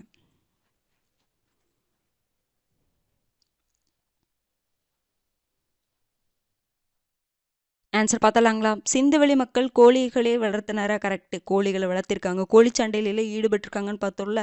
அதுக்கப்புறம் செம்மறி ஆடு எல்லா ஆடுகளில் வளர்த்திருக்கிறாங்க. எருமை, பன்றி, நாய் இதெல்லாம் பற்றி அவங்களுக்கு தெரியும். யானையை பற்றி தெரியும். மானை பற்றி தெரியும். காண்டாமிருகத்தை பற்றி தெரியும். ஓகேங்களா? அதுக்கப்புறம் கட்டில் அப்படிங்கிற ஒரு வகை மீன் எலும்பிலிருந்து என்ன பண்ணியிருக்காங்க? மருந்துகளெல்லாம் செஞ்சுருக்கிறாங்க. ஓகேங்களா? அப்போ இது கரெக்டு. சிந்துவெளி மக்கள் உணவில் இறைச்சியை சேர்க்கவில்லையா? சேர்த்தாங்க. ஓகேங்களா? சேர்க்கவில்லைன்னு சொல்கிறது தவறு. இறைச்சியில் சாப்பிட்ருக்கிறாங்க. உணவில் இறைச்சி சேர்த்திருக்கிறாங்க. பதப்படுத்தி சாப்பிட்டாங்கன்னு சொல்லி பார்த்தோம். ஞாபகம் இருக்குங்களா? பதப்படுத்தி பயன்படுத்தினாங்கன்னு பார்த்தோம்ல. அப்போ இறைச்சியை சேர்த்திருக்கிறாங்க. புரிஞ்சுதுங்களா? அப்போ உங்களுக்கு என்னதுங்க? எது சரி? ஒன்று மட்டும்தான் சரி. Option B. அடுத்தது 50வது கேள்வி பாருங்க. அகழ்வாராய்ச்சியின் போது லோத்தல் யாரால் கண்டுபிடிக்கப்பட்டது? கிருஷ்ணா ரெட்டி, எஸ்.ஆர். ராவ், ஹீரஸ் பாதிரியார், ஷில்டே.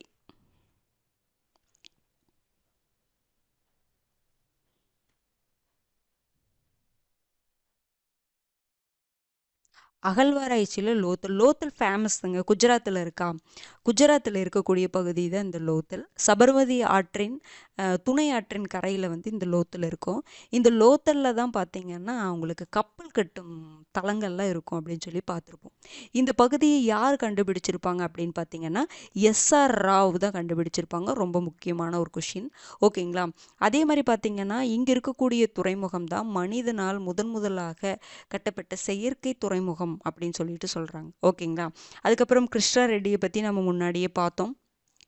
ஞாபகம் இருக்குங்களா? அதற்கு பிறகு ஷில்டே. இவர் யாருன்னு பார்த்தீங்க அப்படின்னா இப்போது சிந்துவெளி நாகரிகம் நகர பண்பாடுன்னு சொல்கிறோம்ல. அந்த நகர பண்பாடு தான் அப்படிங்கிறதுக்கான சிலதெல்லாம் சொல்லியிருப்பாருங்க. மக்கள் தொகை அதிகமாக இருக்குது. அரசு வந்து எல்லாமே வந்து என்ன சொல்கிறது அப்படின்னா அவங்க மக்கள் தொகை அதிகமாக இருக்குது. அதே மாதிரி பார்த்திங்கன்னா கட்டிடங்கள் அதிகமாக இருக்குது. இது எல்லாம் சொல்லி போக்குவரத்து இங்கே ஃபாலோ பண்ணியிருக்கு. போக்குவரத்தெல்லாம் இந்த வணிகம்லாம் அதிகமாக இருந்திருக்கு. அப்போ இது எல்லாம் சொல்லி சிந்துவெளி நாகரிகம் நகர பண்பாடு அப்படிங்கிற மாதிரி ஆதாரங்களில் அவர் சொல்லியிருப்பார் இந்த ஷில்டேன்னு ஒருத்தர். புரிஞ்சுதுங்களா? ஹீரஸ் பாதிரியாரும் வந்து இந்த சிந்துவெளி நகர ஆராய்ச்சியாளர் தான். புரிஞ்சுதுங்களா? அப்போ இந்த லோத்தல் யாரால் கண்டுபிடிக்கப்பட்டது அப்படின்னா எஸ்.ஆர். ராவ். ஓகேங்களா? அப்போ உங்களுக்கு 50 கொஷின்ஸ் வந்து முடிஞ்சிருச்சு. 50க்கு நீங்கள் எவ்வளோ மார்க் வாங்கியிருக்கீங்கன்னு சொல்லிட்டு லைவ் முடிஞ்சதுக்கப்புறம் நீங்கள் கமெண்ட் பண்ணுங்கள். அப்போ தான் எனக்கு தெரியும். ஓகேங்களா? பார்த்துட்டு தான் இருக்கேன். உங்களுடைய மார்க்லாம் எல்லாருமே வந்து நல்ல மார்க் ஸ்கோர் பண்ணுறீங்க. பரவாயில்ல. நிறைய பேர் முன்னாடி இருந்ததுக்கு இப்போ இம்ப்ரூவ் ஆகிருக்கிறேன்னு சொல்லியிருக்கிறீங்க எல்லாருமே. ரொம்ப சந்தோஷம். சரிங்களா? ரொம்ப நன்றியும் கூட.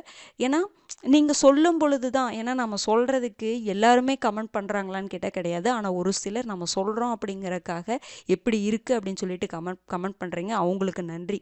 சரிங்களா? ஏன்னா அதை நம்ம சொல்கிறோம் அப்படிங்கிறதுக்காக அவங்க பண்ணுறாங்கல்ல, அது ஒரு பெரிய விஷயம். எவ்வளோ கம்மியாக வாங்கினவங்களும் பண்ணியிருக்காங்க எனக்கு தெரிஞ்சு, நான் பார்த்தேன். பரவாயில்ல. நீங்கள் அப்படியே இம்ப்ரூவ் ஆகுங்க. ஓகேங்களா? இப்போவே 50-50க்கு வரணும்னு நினைக்காதீங்க. இம்ப்ரூவ் பண்ணுங்கள். போன டைம் விட இப்போ நான் அதிகமாக மார்க் வாங்கியிருக்கிறேன்னா அப்படிங்கிறத மட்டும் நீங்கள் செக் பண்ணிகிட்டே வாங்க. நல்லா படிங்க. ஓரளவுக்கு முடிஞ்ச அளவுக்கு படிச்சுட்டு வாங்க. 11th 12th வரும்பொழுது ஓரளவுக்காவது படிச்சுட்டு வாங்க. அதை வச்சு இங்கே லைவ் டெஸ்ட் அட்டன் பண்ணும்பொழுது நம்ம நிறைய விஷயங்களை தெரிஞ்சுக்கலாம். புரிஞ்சுதுங்களா? மெயினாக 6th 10th வரைக்கும் நல்லா படிக்கணும். எல்லா பாயிண்ட்டையுமே. 11th 12th மேலோட்டமாக படிங்க. நான் குரூப் 4க்கு சொல்கிறேன். புரிஞ்சுதுங்களா? படிச்சுட்டு வந்துட்டு லைவ் டெஸ்ட் மேலோட்டமாவது படிச்சுட்டு வரணும். வந்து லைவ் டெஸ்ட் அட்டன் பண்ணிங்கன்னா உங்களுக்கு அந்த 11th 12th விட்ட பாயிண்ட் எல்லாம் இங்கே படித்து டேலி பண்ணிக்கலாம். புரிஞ்சுதுங்களா? அப்போ நல்லா படிங்க. கண்டிப்பாக கமெண்ட் பண்ணுங்கள் எப்படி கொஷின்ஸ் இருந்துச்சு.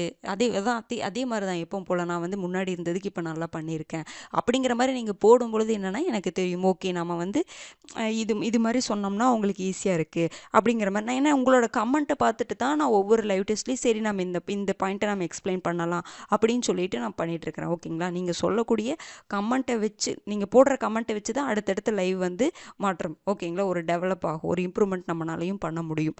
புரிஞ்சுதுங்களா? ஏதாவது உங்களுக்கு தேவையானது தெரியணும்ல, அதற்காக தான் உங்களை கமெண்ட் பண்ண சொல்கிறது. நீங்கள் எப்படி இருக்குன்னு சொல்லுங்கள், கொஷின் எப்படி இருக்குது, நீங்கள் என்ன கேர்லெஸ் பண்ணுறீங்கன்னு சொல்லுங்கள். நான் இந்த போன டைம் வந்து இந்த தப்பு பண்ணேன், இந்த டைம் நான் திருத்திக்கிட்டேன் அப்படிங்கிற மாதிரிலாம் நிறைய பேர் சொல்லியிருக்கீங்க. ரொம்ப சந்தோஷம், ரொம்ப வாழ்த்துக்கள். நிறைய பேர் நான் சந்தோஷமாக படிங்கன்னு நான் சொன்னேன். நிறைய பேர் நான் சந்தோஷமாக படிக்கிறேங்க அப்படின்னு சொல்லிட்டு கமெண்ட் பண்ணியிருந்தீங்க. ரொம்ப சந்தோஷம். அதே மாதிரி சந்தோஷமாக படிங்க, தெரிஞ்சுக்கிறோன்னு படிங்க.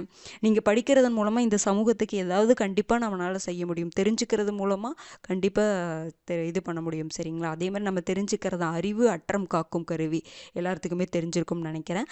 அறிவு தான் நம்மை காக்கக்கூடிய கருவி. அதனால் நீங்கள் பகைவரிடமிருந்து காக்கக்கூடிய கருவி அறிவு தான். அதனால் முடிஞ்ச அளவுக்கு நம்ம எல்லாமே தெரிஞ்சுக்கணும், அதற்காக படிக்கணும். நம்ம தெரிஞ்சுக்கிட்டால் தான் நம்மை சார்ந்தவர்களுக்கு நம்ம அறிவு மூலமாக நம்ம ஏதாவது செய்ய முடியும் அப்படின்னு நினச்சிட்டு படிங்க. ஓகேங்களா? நல்லா படிங்க. All the best. நீங்கள் நல்லா எக்ஸாமையும் நல்லா பண்ணுங்கள். இப்போ இது வந்து ஒரு பயிற்சியை எடுத்துகிட்டு பண்ணுங்கள். ஓகேங்களா? நீங்கள் பண்ணக்கூடிய எந்த ஒரு விஷயங்களும் கண்டிப்பாக வீண் போகவே போகாது. புரிஞ்சுதுங்களா? அடுத்த வீடியோவில் சந்திக்கலாம். நன்றி.